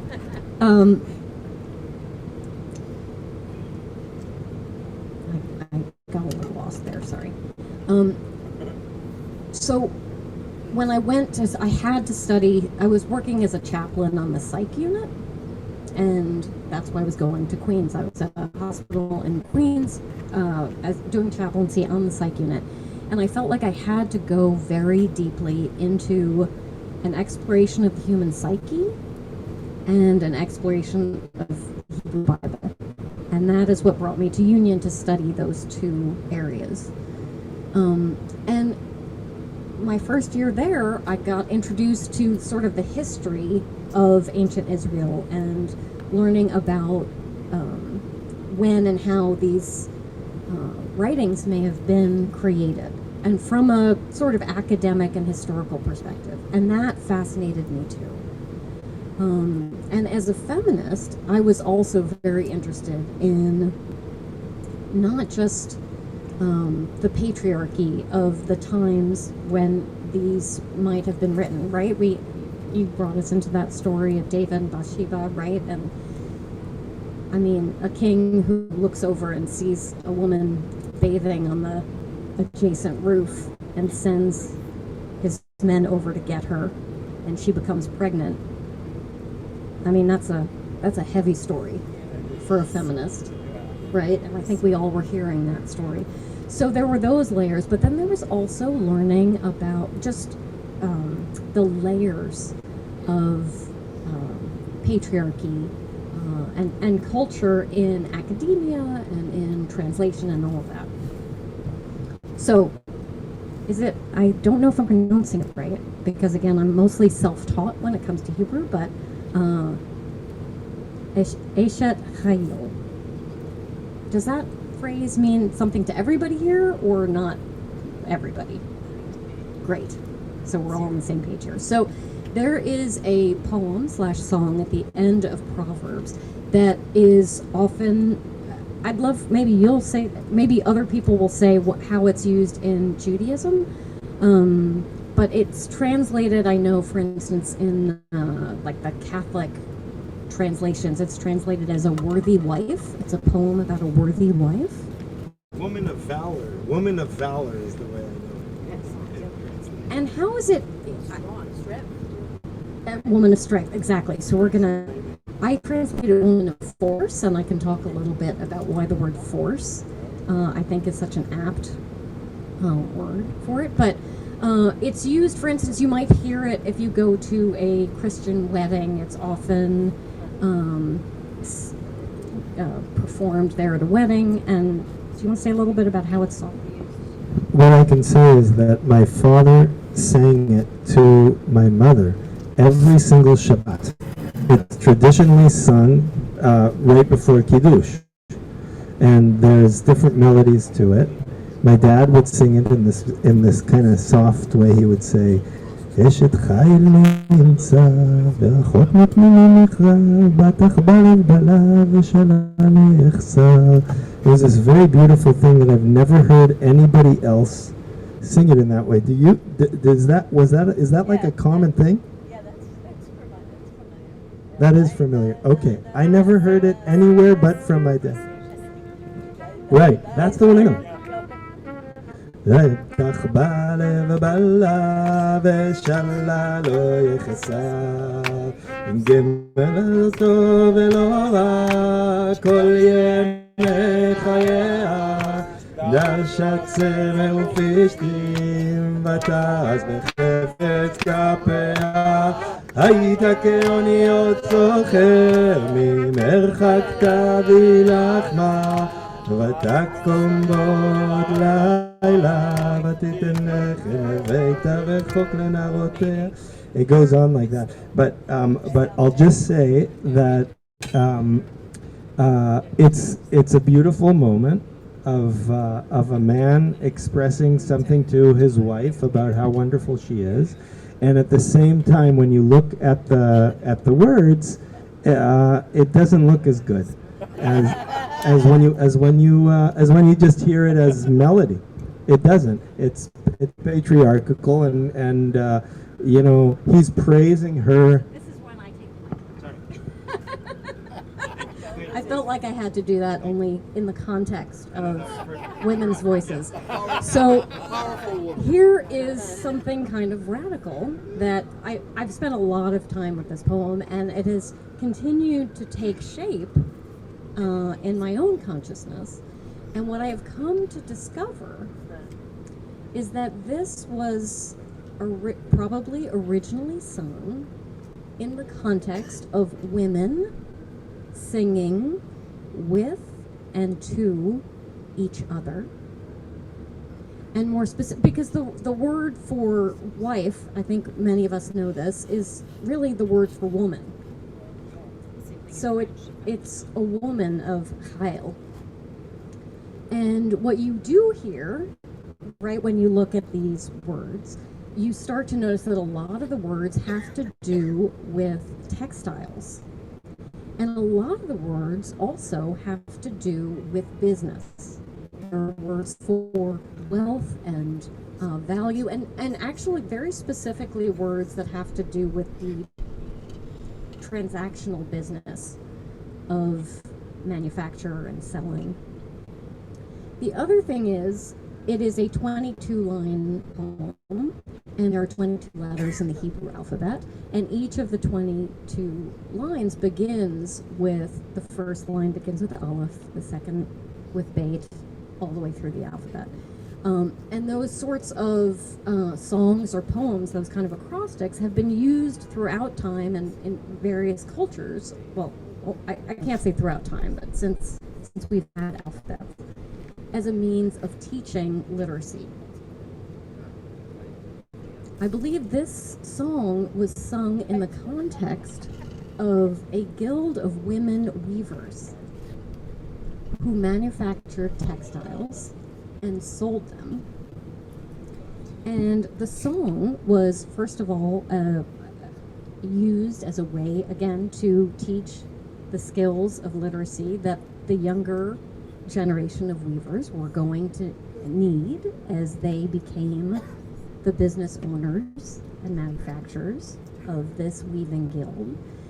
And also, the song itself instills 22 values of self-worth. And it's fascinating because the problematic aspect that you're talking about is problematic in the context of, if it is a man's voice speaking to a woman, then that notion of value is in, right? Bathsheba had value to David, right? And even the story when Natan, as the prophet, is, shaming David, it's because of what he did to Bathsheba's husband, because she was like the sheep, and he only had one sheep, whereas David had many sheep, right? But where's Bathsheba in that? And so what's fascinating is this song is women nurturing the value of self. You talked so beautifully about self earlier, like our relationship with ourselves. And it also is pretty radical because you realize, oh, wait, women not only had voices and were singing with each other, but were business owners. So maybe now is a good time to hear the poem in translation, the song in translation. And I invite us all, maybe we can gaze at the moon, but imagine, there's a fascinating book that is called Women's Work, the First 20,000 Years, I believe. And it's an anthropologist, and she also is a weaver herself, and she revisits human history through the lens of weaving and textiles. And she talks about how it was very much a collective work, that women would gather together to do it.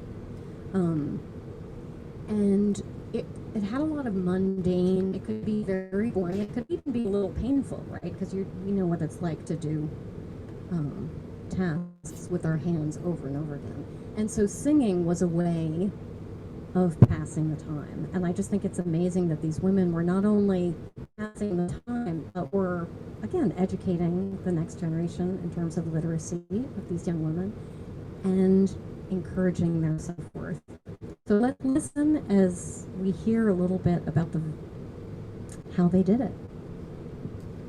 Should I come over there?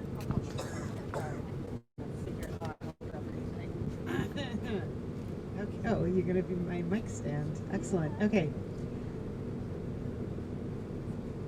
My light just went out. Hang on. Okay. A woman of force. Who can find her? Her self-worth is far beyond rubies. Her spouse's mind and heart trust in her. Thus he will never lack for spoils. She weans him well. And all the days of her life are free from vice. She seeks out wool and flax. In pleasure she creates with her hands. She is like a whole fleet of trade ships. From afar she brings her sustenance. She rises while it is still night. To her household she gives meat, and to those who work for her she gives what is due. She evaluates a plot of land, and with her earnings she buys it. He plants a vineyard. She girds her loins with strength. She strengthens her arms. She savors the goodness of her profits. Her lamp does not go out at night. Her hands she extends to the distaff and grasps the spindle with her fingers. Her palms she spreads open to the poor and reaches out her hands to the needy. She fears not for her household when it snows, for her house is clothed in double layers. Elaborate bedspreads she makes for herself. Her own clothing is fine linen and purple.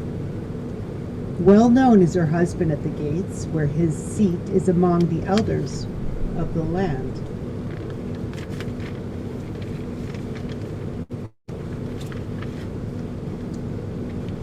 Satin she makes and sells. Undergarments she gives to the Canaanite peddlers. Strength and splendor are her raiment. She laughs and plays in future time. Her mouth opens in wisdom, sacred teachings of loving kindness upon her tongue. She keeps watch over the comings and goings of her household, and she eats not the bread of idleness. They rise up, her children, and call her blessed. Her spouse, he sings her praises. Many daughters make a force, and you can rise high upon all their shoulders.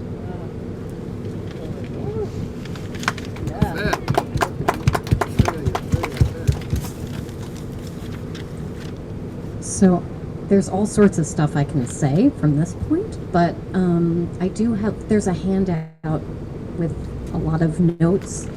So on your way out, you can grab it. But I'd love to, does anybody have any initial questions or anything? I would love for other people to maybe, if anything strikes you or.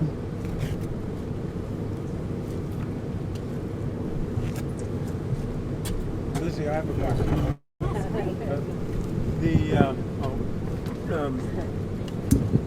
There's a line in there which has always struck me as sort of,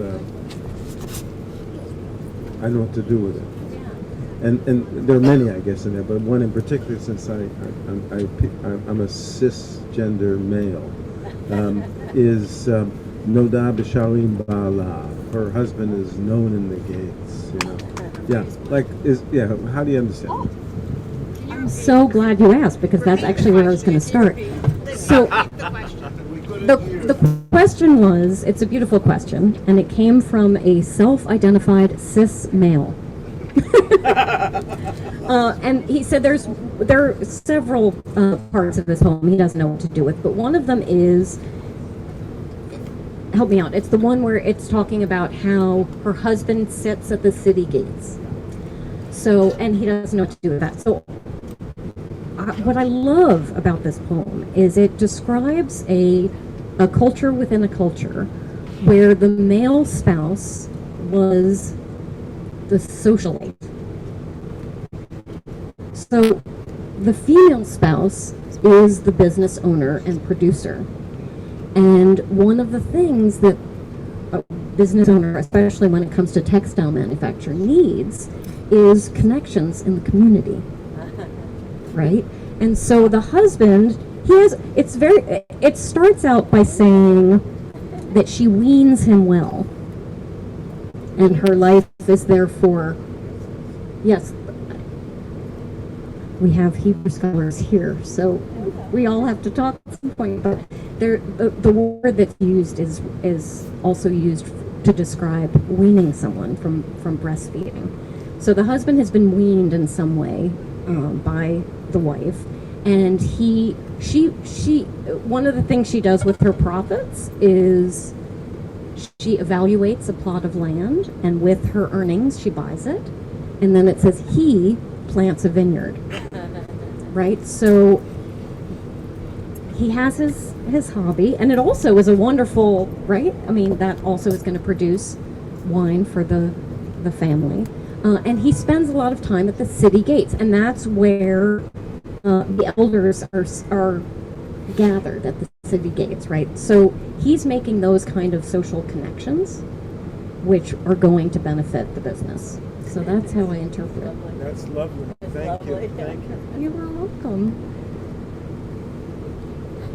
I'll tell you as you're thinking of other questions, and just shout them out, and then I'll pass the microphone. But there is a verb, halal. I don't know how but halal, which is like hallelujah, right? So hallelujah, we all know what that means. And it's the verb, it ends in Yah because Yah was one of the names of God. So you're praising God when you say hallelujah. This verb appears 3 different times in this poem, but it's always praising her. God is hardly mentioned in the poem, but it's at one point, hallelujah. Let us all praise her. So that's just fun. What's the future selves? What's the thing about the line about the future? Oh, she laughs and plays in future time. That's a great question.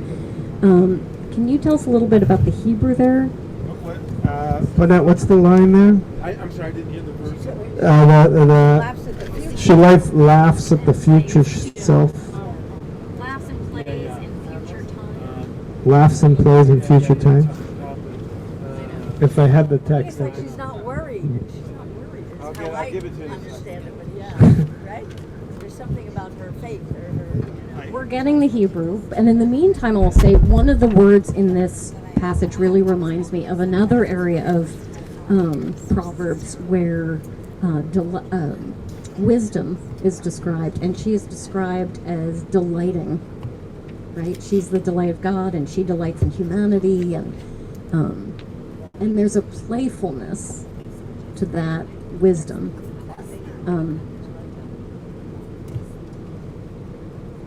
I'm available to do a more in-depth Bible study on this because I feel like Judy's question is so great, and I feel like it would be great if we had our Bibles open and could find the text. Is your interpretation of the setting of this poem unique, or are there? So Maya's question is my interpretation of the setting of this poem unique? Yes. And I'm not affiliated with an academic institution. I haven't sought to publish this in a journal. So you're some of the very few people who've heard this interpretation. I thought of Gluckle of Hamel. I haven't acknowledged that I have not read that whole thing, but I've read parts of it. But she was what? She was a businesswoman. She was a businesswoman. Her husband died. She had a diary. Yeah. You know the book? I forget the year. Know it. Yeah, you should. Something like that. Pretty old, and it's her like a memoir. It's her, yeah.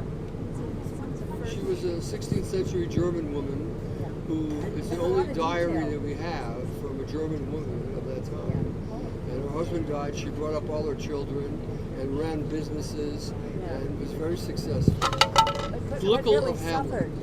So we're hearing over here the story of a diary of a 16th century German woman it's some of the only writing that we have of women from that time, and they're hearing some similarities between what she wrote and what I'm discovering. I'll also say, for instance, there's this Daisy Kahn wrote this amazing memoir of her family in Kashmir.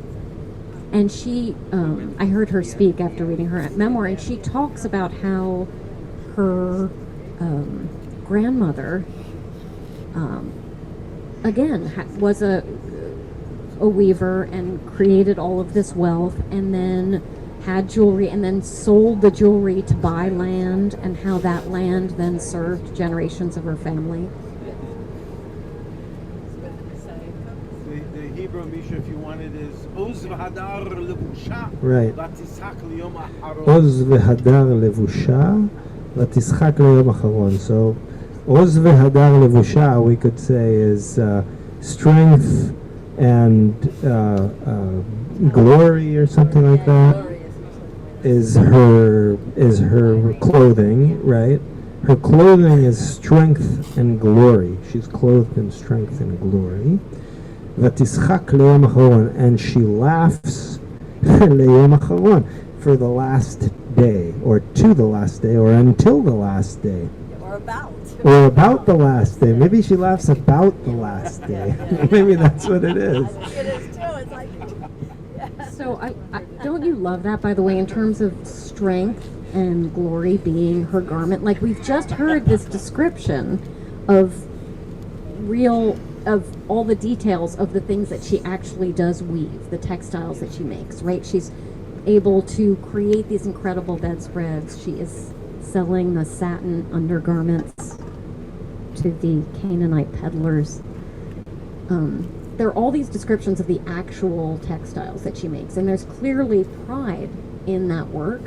But then to say strength and glory are her garment, that is pride, right? Here we are in Pride Month, right? Strength and glory are really what she's wearing, and that she laughs and delights, right, to the last day, in future time, however we want to look at it, that there's this sense of life and self-assurance and pride. That's why she's laughing at the last day, because she can laugh. She has joy, right? I was following Ilana's translation of she laughed about the last day, which to me sounds like it says the last day is like, this whole idea that there's like, a Messiah will come one day, and all this religious mumbo jumbo that men talk about, basically. It's all that horse shit, basically. And she's laughing about it because it's stupid or whatever it is. even about the apocalypse. Right, the apocalypse, right, exactly. But I love this, but I love the idea that she's laughing about that. In other words, she's kind of laughing. She feels so secure in herself that the last day of her life, or of whatever it is it doesn't matter. Everything is a reason to enjoy. And actually the Hebrew tischak, we're translating as laugh, and often it gets translated as laugh, but with a tzadi it would be titzchak, to laugh, and with a sin, like it's written, it's to play. So she plays until the last day, until her last moment. She's playing. She's enjoying. That is exactly. Yes, right? Her joy and creativity know no bounds. I just want to say, the image you gave. The image you gave of her, of all the women gathering, I love that. I just kept thinking of the quilting bees, right? It's beautiful. It's beautiful. And I will also say, and it often does not get translated, that end, it starts with a woman of Heil, right? Of force, of who can find her. And it ends with many women, many daughters make a force, right? There's a sense that the collective are all daughters of one house, right? And it's a workforce.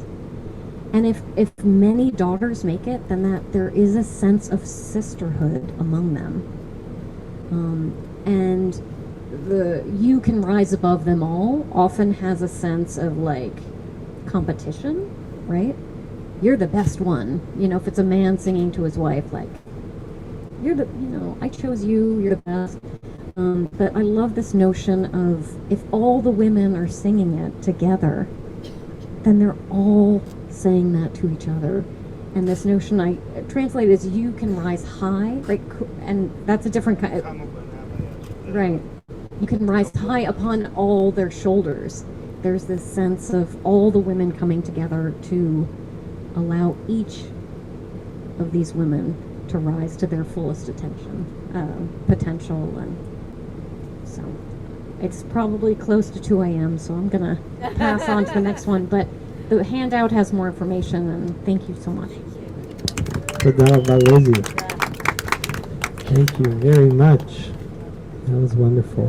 Thank you. It was the 17th century. She wrote in Yiddish. Posnick, you ready? Whenever you say. You and your crew? Yeah. You guys, do people want another teaching, or do people want a short meditation? Another teaching? Another teaching. Okay, Posnick, you're not up yet. Ilana, I think we go to you. We're gonna stick with women. Not only women. Not only women. So one of the things happening has to do with one of the things that we're doing this evening is we're paying tribute or touching base with some of our chavrutas that are in the show. We have all these chavrutas that meet on a regular basis. Actually, Lizzie was in some way a result of the Black Lives Matter chavruta, because they put together the Black Women's Blueprint event. But Ilana leads our Women of the Bible chavruta, and Ilana's bringing in some teachings, some that I think you guys already learned together. And How many? I can't see much, but who's here from our? Ilana, why don't you come sit here, and I'm going to go and get the study sheet, and all of you, your job is to take out your phone so that you can have light to read what Ilana is going to be helping. Okay. I'm gonna follow Lizzie's model too, because I like conversation. But first of all, I can't see much. My eyes aren't great in the light, but definitely not in the dark. And how many people are here? I know Susan. Who's here from the Chavruta? Anybody else? You said. Are there any women from the women's? It's okay. I can't. Yeah. Okay. I can't see who you are. Laura. Oh, Laura, of course. I thank you, Laura, for hosting it. Okay. Wait. Where's Jim? Went to get water, but I need my. I'm going to need my glasses. I think if the sheets. Last year I was also doing a music chavruta. And when I started, and Robin is not here, right? Robin Weiser? We were studying Miriam around Pesach. Oh, before I start, I want to just say that in terms of the moon and Shavuot, the book that is read on Shavuot is the book of Ruth, for people who go to synagogue. And my mother's name was Ruth. And she died 22 years ago on Rosh Chodesh Sivan. So her yard site was just a few days ago. So seeing that moon really brings the memory of my mother very close. And so I just want to honor my mother, and who I guess inspired me, but like most relationships, that wasn't a direct inspiration, but I am very grateful for having her as a mother especially at this point in my life. So there's the beginning of this evening was so powerful for me, and I've been really sort of thinking a lot about the relationship of women and prayer and song, because I do a lot of work with music these days, or as part of my inspiration.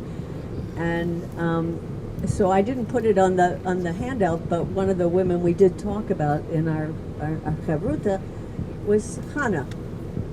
And for those of you who don't know, it's in the book of Samuel, first book of Samuel. And Hannah was a barren woman. And I'm not going to go through the whole story, but she, her husband has 2 wives. She's one of the wives that he loves her more, but it's actually the other, Penina, is that her name? Penina. Penina, the other wife, is the one who was able to conceive and have children. And Hannah feels very, very sad, as women who are not able to have children often do. And so but her husband says, but you're worth more to me than 7 sons. I don't understand. Because you're not a woman. She goes to the priest, right, to Eli. What's it, Jim? Help me out. Yeah. She goes to Eli, the Eli Kohen, right? And who's the head of the sanctuary in Shiloh. In Shiloh, yeah. And I'm gonna, help me out. But while she's there, first of all, she is the model. Hannah, the story of Hannah happens to be the model of what we call the Amidah, the silent prayer. And that I find so moving, because so what happens when she was at Eli's place, she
that Joseph sent unto them.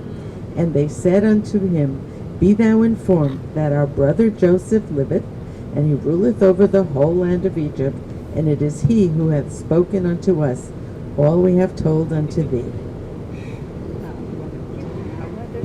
Okay.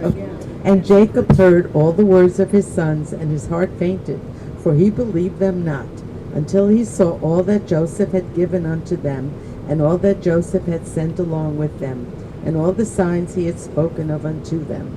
And they unpacked all the things before him, and they displayed all that Joseph had sent, and they gave to every one of them what Joseph had sent him. And Jacob knew that they had spoken the truth, and Jacob was greatly rejoiced on account of his son. And he said, It is enough. Joseph, my son, is yet alive. I will go and see him before I die. And his sons told him all that had befallen them. And Jacob said, I will go down into Egypt to see my son and my children. And Jacob rose up, and he put on the garments which Joseph had sent unto him, and he put a turban upon his head, which Joseph had sent him after having washed and shaved himself. And all the men of the house of Jacob and their wives dressed themselves with the things that Joseph had sent them. And they rejoiced greatly on account of Joseph, that he was still alive, and that he was the ruler over Egypt. And all the inhabitants of Canaan heard the news, and they came and rejoiced with Jacob on account of Joseph, that he was still alive. And Jacob prepared for them a feast of 3 days, and all the kings of Canaan and all the great men of land ate and drank and made merry in Jacob's house. Yeah. So did the Verges. But any reactions to the story of Sarah and the music and the harp, which relates to David, King David, and the harp is to me also a celestial instrument. Anytime I've ever heard like serious harp players, my heart melts. The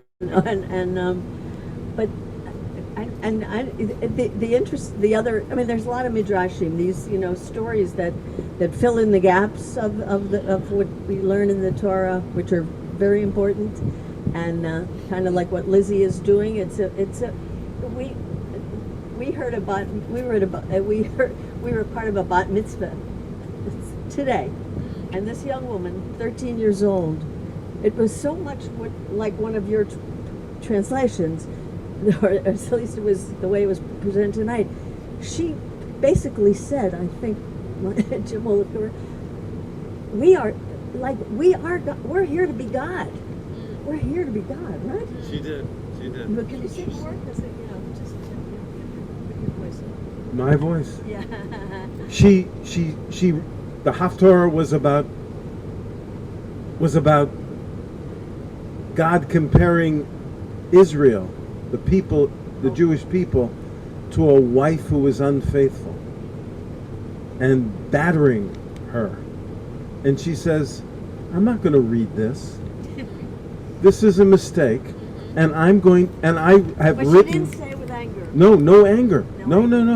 No anger. Yeah, this doesn't compute. I have written a Haftorah. And she said the blessing over it, and then she read it. It was astounding. Wow. Yeah. But her message was, and this is a young woman. It really, after what happened this week in this country, it was so heartening to hear this young woman, and somebody else actually read Amanda Gorman's one of her poems, not the poem from the inauguration, but another amazing, talk about an Eshet Chayil, a strong woman. And anyway, but she was saying, it was in one of the Misha's translations that it's not about like, oh God, do this, that anyway. So that's Sarah. I just love that story, and I love this. The equating of opening the heart, prayer, singing, and music, and that's all. That's what I will have to say. Beautiful. Thank you very much. Just talking about the harp and the singing, it reminds me of this story from from the East. I could ask another story from the East about this beautiful harp player who lives in this little shtetl, and he plays the harp, man, like there's no tomorrow. But he only plays the harp like this when his wife cheats on him. And so the ruler in town gets news of this harp player, and he wants the best musician, so he calls him to court and he says, come on, play for me. And he plucks the strings and nothing comes out, kind of like Warner Brother, kind of quality. And so the king gets really upset. It's like, you're outside, you play so beautifully, and now you're here with me and you don't want to play a song, and so damn you. And he sends him down to the prison, right? Wow. So he's in prison, and then he sees the king's wife come down and making love to the prison guard. And of course he begins to just go for it. He plays the most beautiful tune of his harp. So the king hears the song and gets even crazier. And he calls him back up and says, I sent you to the gallows, and now you play. You explain me why this is happening. And he says to me, listen, king, if I tell you the truth, you're going to chop my head off. He says, no, I promise you by everything that is sanctified to me, that if you tell me the truth, I will not harm you. So he tells him the story, what happened, and what does the king say? Off with his head. And then he says, listen, king, you just, okay, good, you can go in peace. So this reminded me of this, the story. I mean, that mystery that we allow each other to sing to each other, and by song to portray another history that we have as human beings. That I think is something we have to preserve, all the time. And I think this is as important for children. Children have to start to learn that the truth of whatever the story is, but the connections of being human is made through song. Thank you. So we need to sing. I think we do need to sing.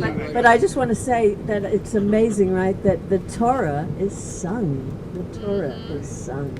And the words, the words can drive us crazy sometimes, but the song, like Eshet Chayil. Okay, so you want to lead sing? So what's next? Frank. That's Frank to sing us a song. Frank, let's. Oh, here we go. He's going. I thought we might sing a Joey. Yes. But let's do a Frank, and then we'll do a Joey, and then we'll do a Posnick. Should we do the one we were doing a moment before? The Moshe Emet?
And I thought of that because the words that they sing it for over and over and over is basically Moses is the truth, and it was Moses who received the law with the Jewish people. No? Yeah, Moshe Emet. So that's why I thought of that one. That's great. Yeah. It's Moshe Emet. The full phrase, I believe, correct me, Rabbi, but I believe the full phrase is Moshe Emet v'Torato Emet. Moses is truth, and his Torah is truth, which is what the children, what Korach. You guys know the story of Korach? Yeah. So Korach and all of his followers, after they were thrown down into that pit and buried alive, then they found themselves being pushed around until they got to the deepest place in the ocean, the furthest place, deepest part of the sea, and there they were standing at the bottom of the ocean, and to this day they're saying, Moshe Emet v'Torato Emet. Moses is true, his Torah is true. Well, and so many of the Psalms are B'nai Korah. And so many of the best psalms are Korach ones. Yeah.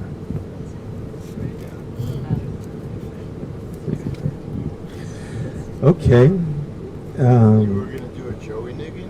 I was going to do a Joey Niggin, but the one I was going to do, I thought we would do Kol HaNeshama, but maybe it's too complicated. Maybe it's too... I was thinking of Bina's Niggin and I can't remember. Yeah, I know. What about the Hallelujah that you were doing earlier? That's the one that I was thinking. Right. Kol HaNeshama Tehalel. Now the main thing is everybody gets to do it. Everybody just say hallelujah. The words are Kol HaNeshama Tehalel Hallelujah. And what does it mean? Which means every breath, Kol HaNeshama Tehalel. Every breath praises. Or soul, yeah. Or soul, but I'm gonna say every breath in this case praises, praises the presence of God, the feminine presence of God. Kol ha-neshama tehalleluya, hallelujah. Da da di da da, kol ha-neshama Hallelujah, hallelujah. And as Frank would say, hallelujah,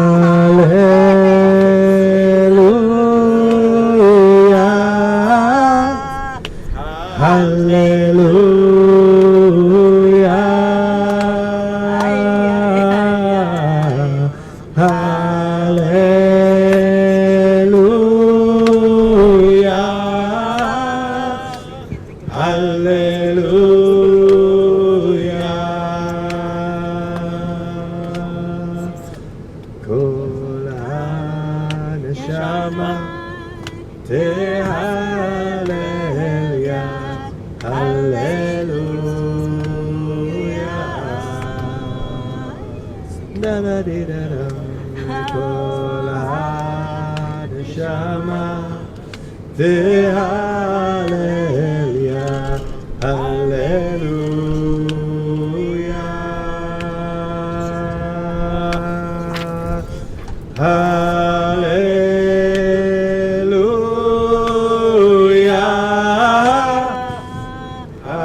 תודה רבה אילנה. תודה רבה. You want to switch with Posnick? Posnick's going to come up next. I forgot to say something I meant to say with when we were doing those poems, which is that I owe a debt of gratitude to, in particular, two people who listen to my translations and tell me how to fix them more often than anybody else, and that's Michael Posnick and Jim Ponette over here. So, Toda Rabah, thank you. Thank you for all the advice along the way and for all the teachings. Posnick, you wanna sit here, or you come here? You can come. Does anyone need some wine? I have some wine here. Wine is fine. It's good. Adom or Lavan? Lavan.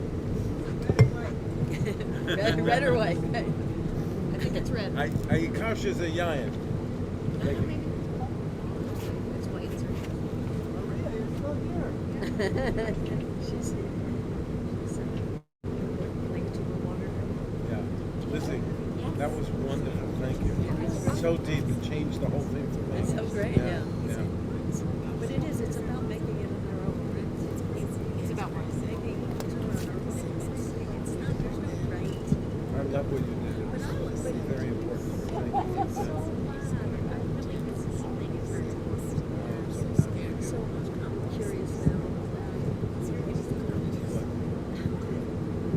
When did it start? Thursday, Wednesday, Friday night. I'm curious when. I mean, obviously, historians, scholars, but I've been curious about when. And there is a period, like Rabbi Shizman, and if you know his father, you know him very well. It's like he's an activist. He's now on Shabbos now, protecting shepherds, settlers. He lives in Israel,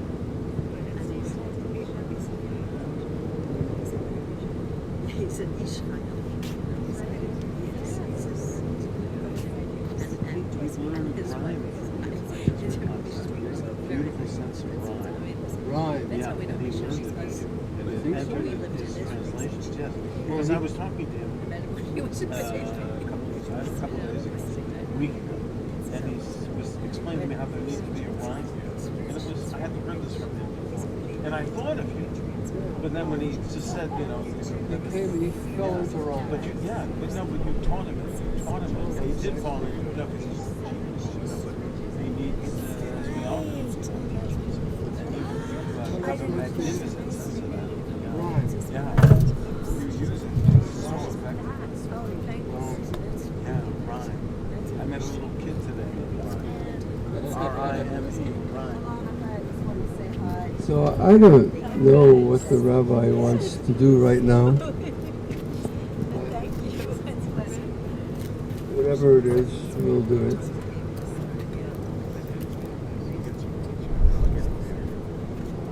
Maya, is that you? It's me. Oh, good. Good.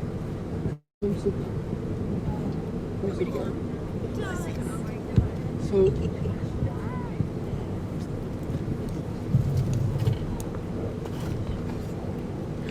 I had the pleasure of an honor of being part of one of the Chavutot since last August.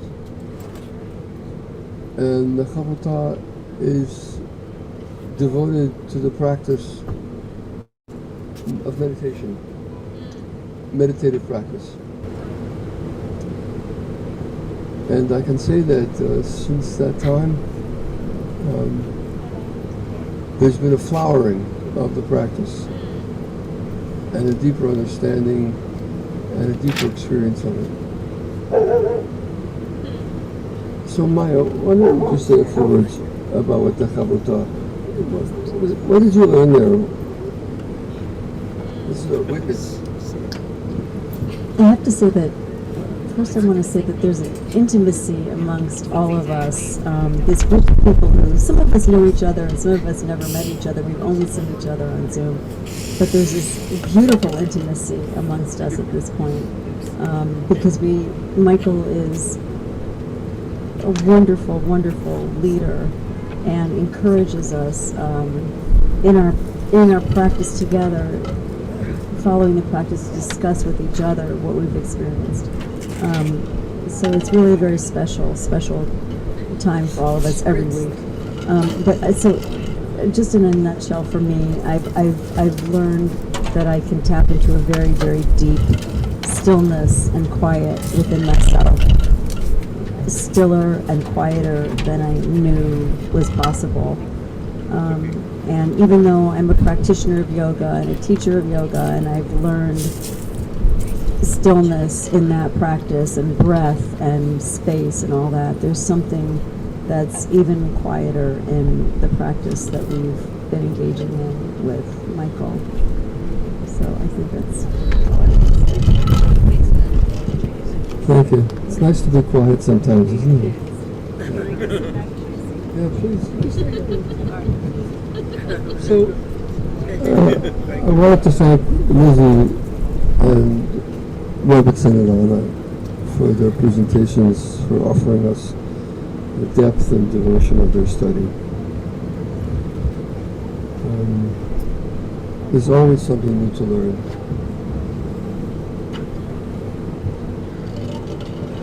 I was thinking about song. Where does song come from? Like, we open our mouths and then song comes. It's as if the song was always in there, waiting to be released. And then, Piha Patcha B'Chachma, she opens her mouth and wisdom falls out.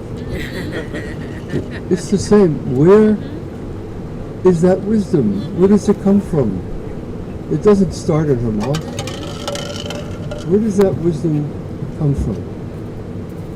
The Torah Chesed al Shonah, the teaching of loving kindness. It doesn't start with her tongue. It starts deep, deep, where the song begins. A teacher of mine once said a beautiful thing.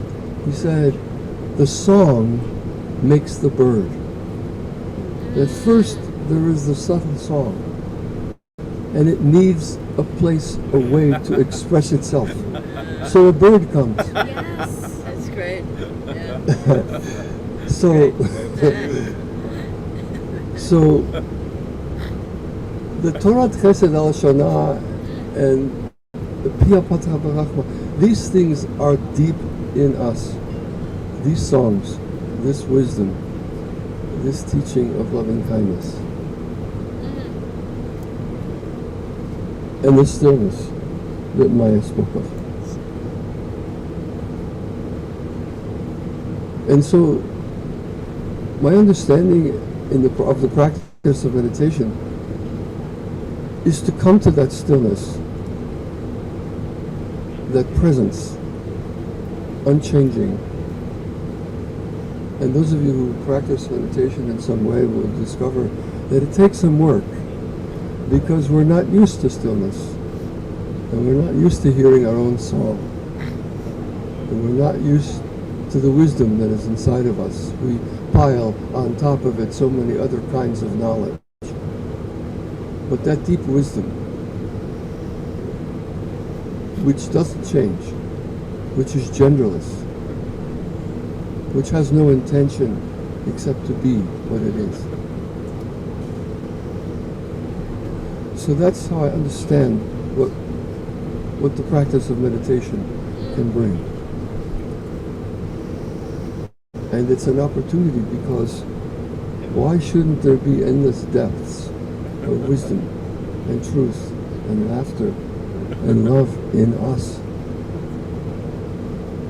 And what work it takes, what devotion it takes to unpeel what's around it, the klipot, as they say in Hebrew, the rinds, the shells, the things that we have around these things that we come with. That's our birthright. What was awakened when the song of Sirach came? The truth was awakened. And for all those years, the truth was buried under grief and loss. And suddenly a song releases that truth in him. That's the potential that's there for us always. So, I don't know if it's possible to practice meditation here now. I don't know. Why not? But I do know that it's possible to feel your feet on the floor.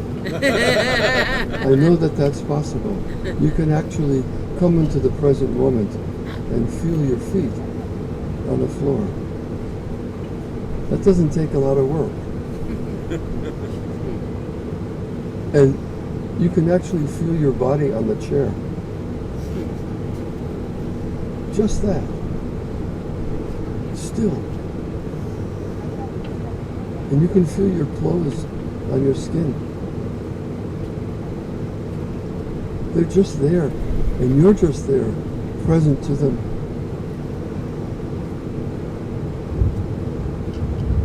And you can feel the wind on your cheeks and your hands.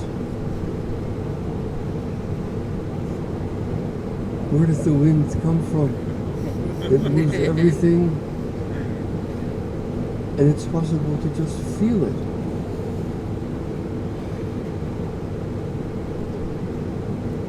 And you can look around and see light, and color, and shadow, and shape. And while we do that, we're here. There's no distraction, we're just being here. And you can hear the amazing sound of the air conditioning. That's what I was thinking. You can be present to the air conditioning now, here. Just now, just that. And then you can come to your breath. When you remember the breath, you come into this present moment now, which is the only moment we have. There is no other moment than now. So you can watch your breath enter, leave, and enter, and leave, enter, leave, and you're here in the breath, with the breath, observing the breath, present, now.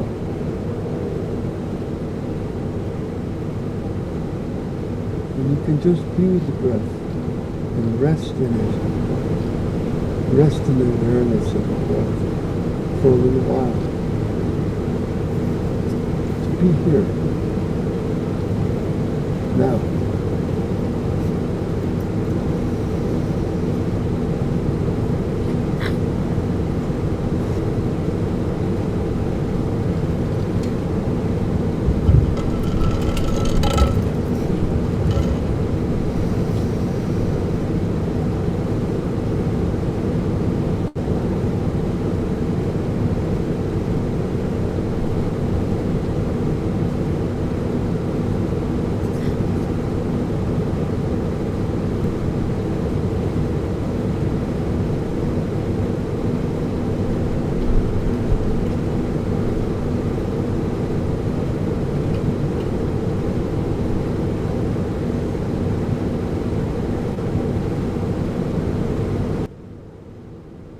Being present now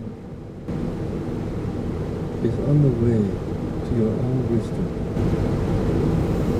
and your own loving kindness. And in Proverbs, wisdom says, I was here before creation. So it's always there. And being still and being present is the way back to that wisdom. It's always there. Trust. It's always there.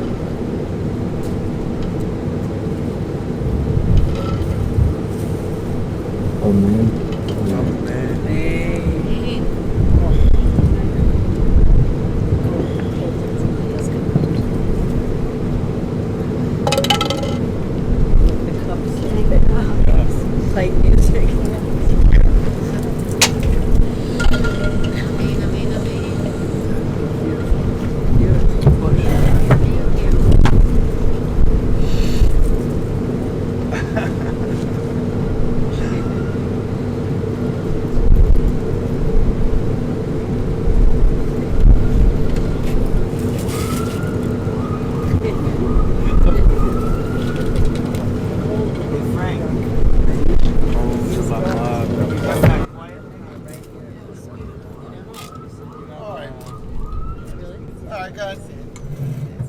I had another festive one. Bye, Nancy.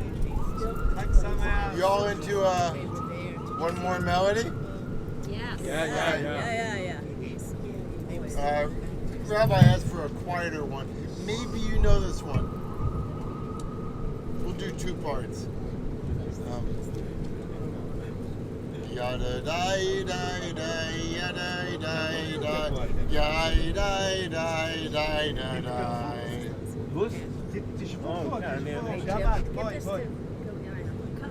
We have a bottle of water if anybody has cups. Cups are everywhere. Sounds like cups are Right. Cups are playing. Sorry, keep going, Frank.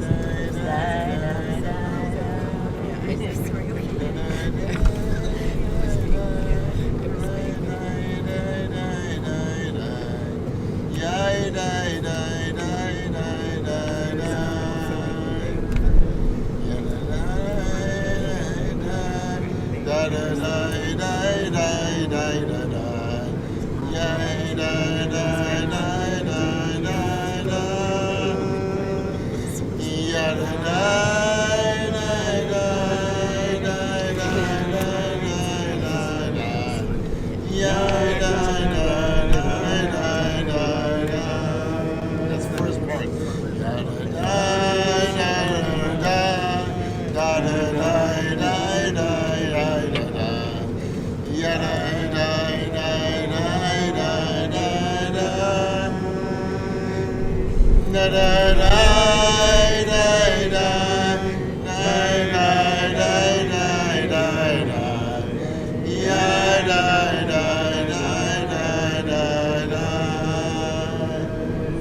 Just one more time.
Altira.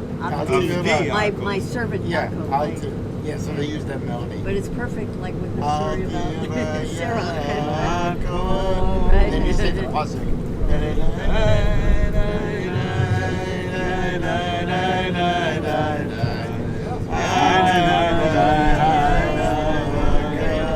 Second part. Ya da da da da da da da ya da da da da da da ya da da ya da da da ya da da da da ya da da ya da da da da ya da da ya da da. And then third part.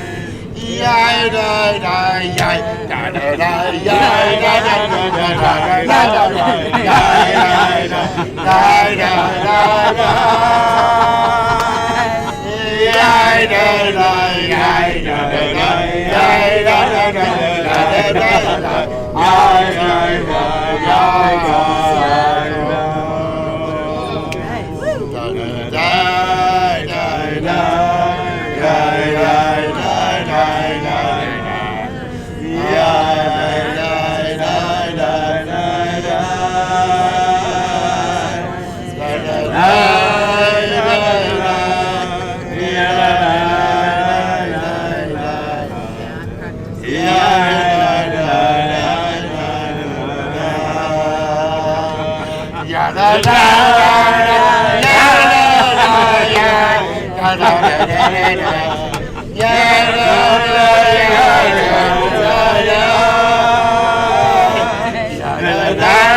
Well, it's one of these melodies that they put a number of different words, nigunim or zemiros to it, but it's also sung just, and it's not one that's associated to only one Hasidic sect, but this is one of the ones that crosses, cuts across a number. That's perfect.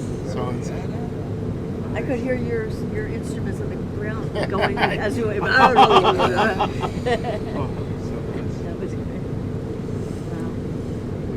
Al tira Yaakov means don't worry.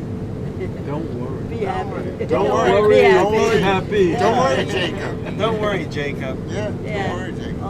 Don't be scared. Don't be afraid. Don't feel too much awe. Also, lira is to feel Right, awe. Don't feel too much of it. It's okay.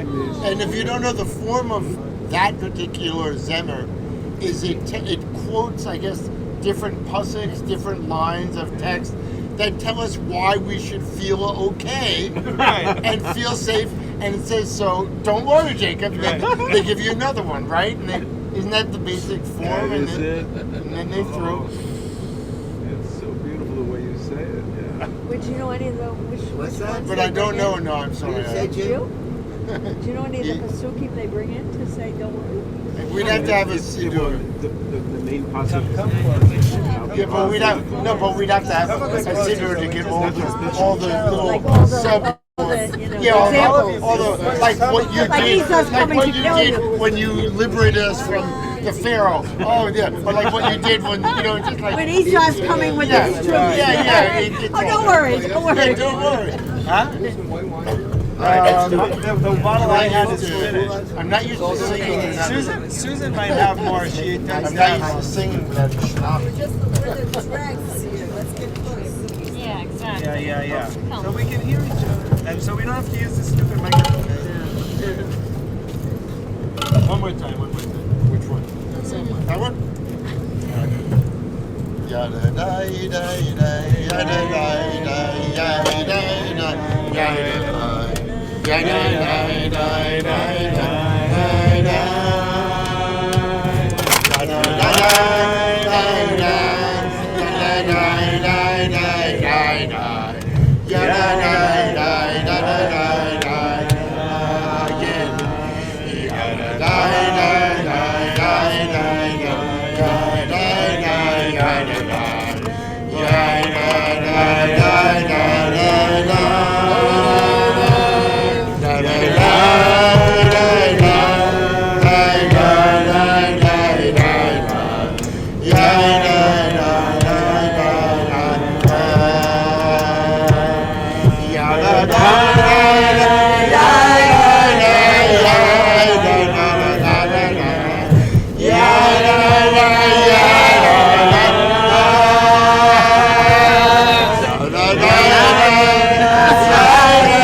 Oh my gosh.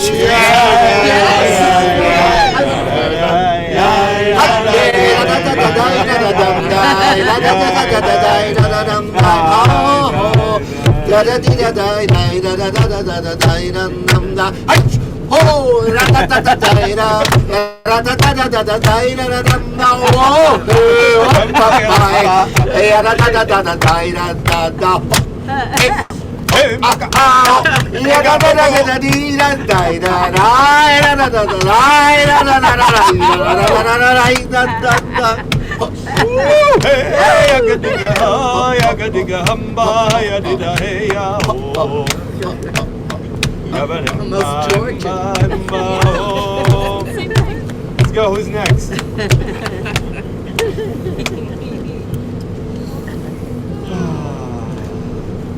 I offer like a weaving? Please weave, please weave, yes. Oh, she heard there was there were weaving. You're into weaving. Right? You know, we brought Jessica brought a beautiful text by Clarice Lispector. By what? Clarice Lispector. Well, let's hear the beautiful text. Well, why don't you weave for us? Oh, really? By Clarice Lispector. Excellent. Oh, okay, maybe this will. If she's ready. Which booker is the biggest? You'll weave. You'll weave her. She wants to weave her in. Can we weave her in? I got a few copies, but if you want. Oh, Yeah. Wonderful. Yeah, but you don't have to.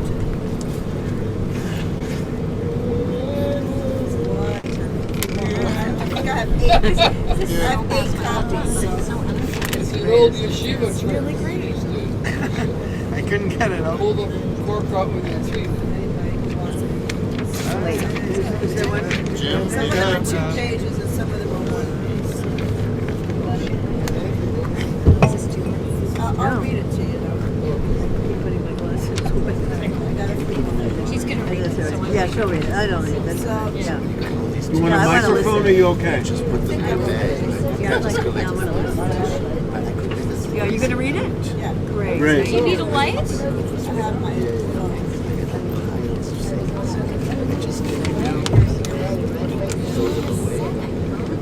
yeah, that's what, yeah, I guess so for those of you who may not know, Clarice Lispector was one of the great writers of the 20th century, late 20th century. What's your last name? Lispector. Really? Do I need it? Yeah, you do. We need it. Yeah, because that's Clarice yeah. Lispector, Brazilian writer of great renown. And actually, she came from Clarice Lispector. Yeah. You know, right? Yeah. Well, there are people, yes. I did not. I'm gonna admit that. Yeah, I'm ignorant. She came from a Jewish family, I believe. Martin, correct me if I'm wrong. None of us know her. Okay. Except you. She came from a Jewish family from, God, I forget, Romania? Ukraine. Oh, Okay. Ukraine. Right. And her family migrated very early, like in the 1920s maybe. When she was very young. I think she was an infant. And she grew up in Brazil, and so Portuguese became her language, actually. She wrote in Portuguese. An extraordinary writer, as you'll see from this particular text. Frank was asking which book it's from, so it's from a book called The Passion According to G.H. Whoa. And God the Holy. God the Holy.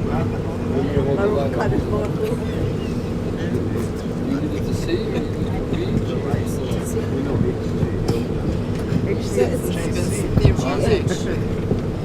it's a very... We We decided to bring this because we're talking about translation tonight, right? And translating, interpreting, but translation, which is really interpretation also. Interpreting these ancient words, what meaning do they have for us today? Why should we even bother, unless it has some meaning for us, and we can permitted, to make our own interpretation and so forth. So in that light, I think you'll have some. You can talk about it afterwards. Why, what this has to do with that. Thank you. I keep looking, trying to understand, trying to give what I have gone through to someone else, and I don't know who, but I don't want to be alone with that experience. I don't know what to do with it. I'm terrified of that profound disorganization. Wow. I'm not sure I even believe in what happened to me. Did something happen? And did I, because I didn't know how to experience it, end up experiencing something else instead? It's that something that I'd like to call disorganization. And then I'd have the confidence to venture forth because I would know where to come back to the prior organization. I prefer to call it disorganization because I don't want to ground myself in what I experienced.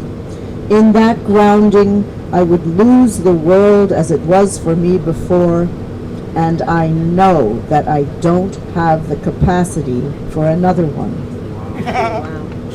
If I go ahead with that grounding and consider myself true, I'll be lost, because I won't know where to set up my new way of being. If I go ahead with my fragmentary visions, the whole world will have to change for me to fit into it. Something's missing that once was essential to me and is so no longer. I don't need it anymore, as though I had lost a third leg that until then kept me from walking but made me a stable tripod. It's that third leg that's now missing. And I've gone back to being someone I never was. I've gone back to having something I never had before, just my two legs.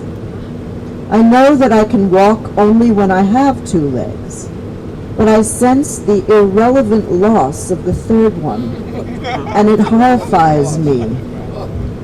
It was that leg that made me able to find myself, and without even having to look. Am I disorganized because I have lost something I didn't even need? In this new cowardice of mine, cowardice is what has happened to me most recently, my greatest adventure. It is so wide a field.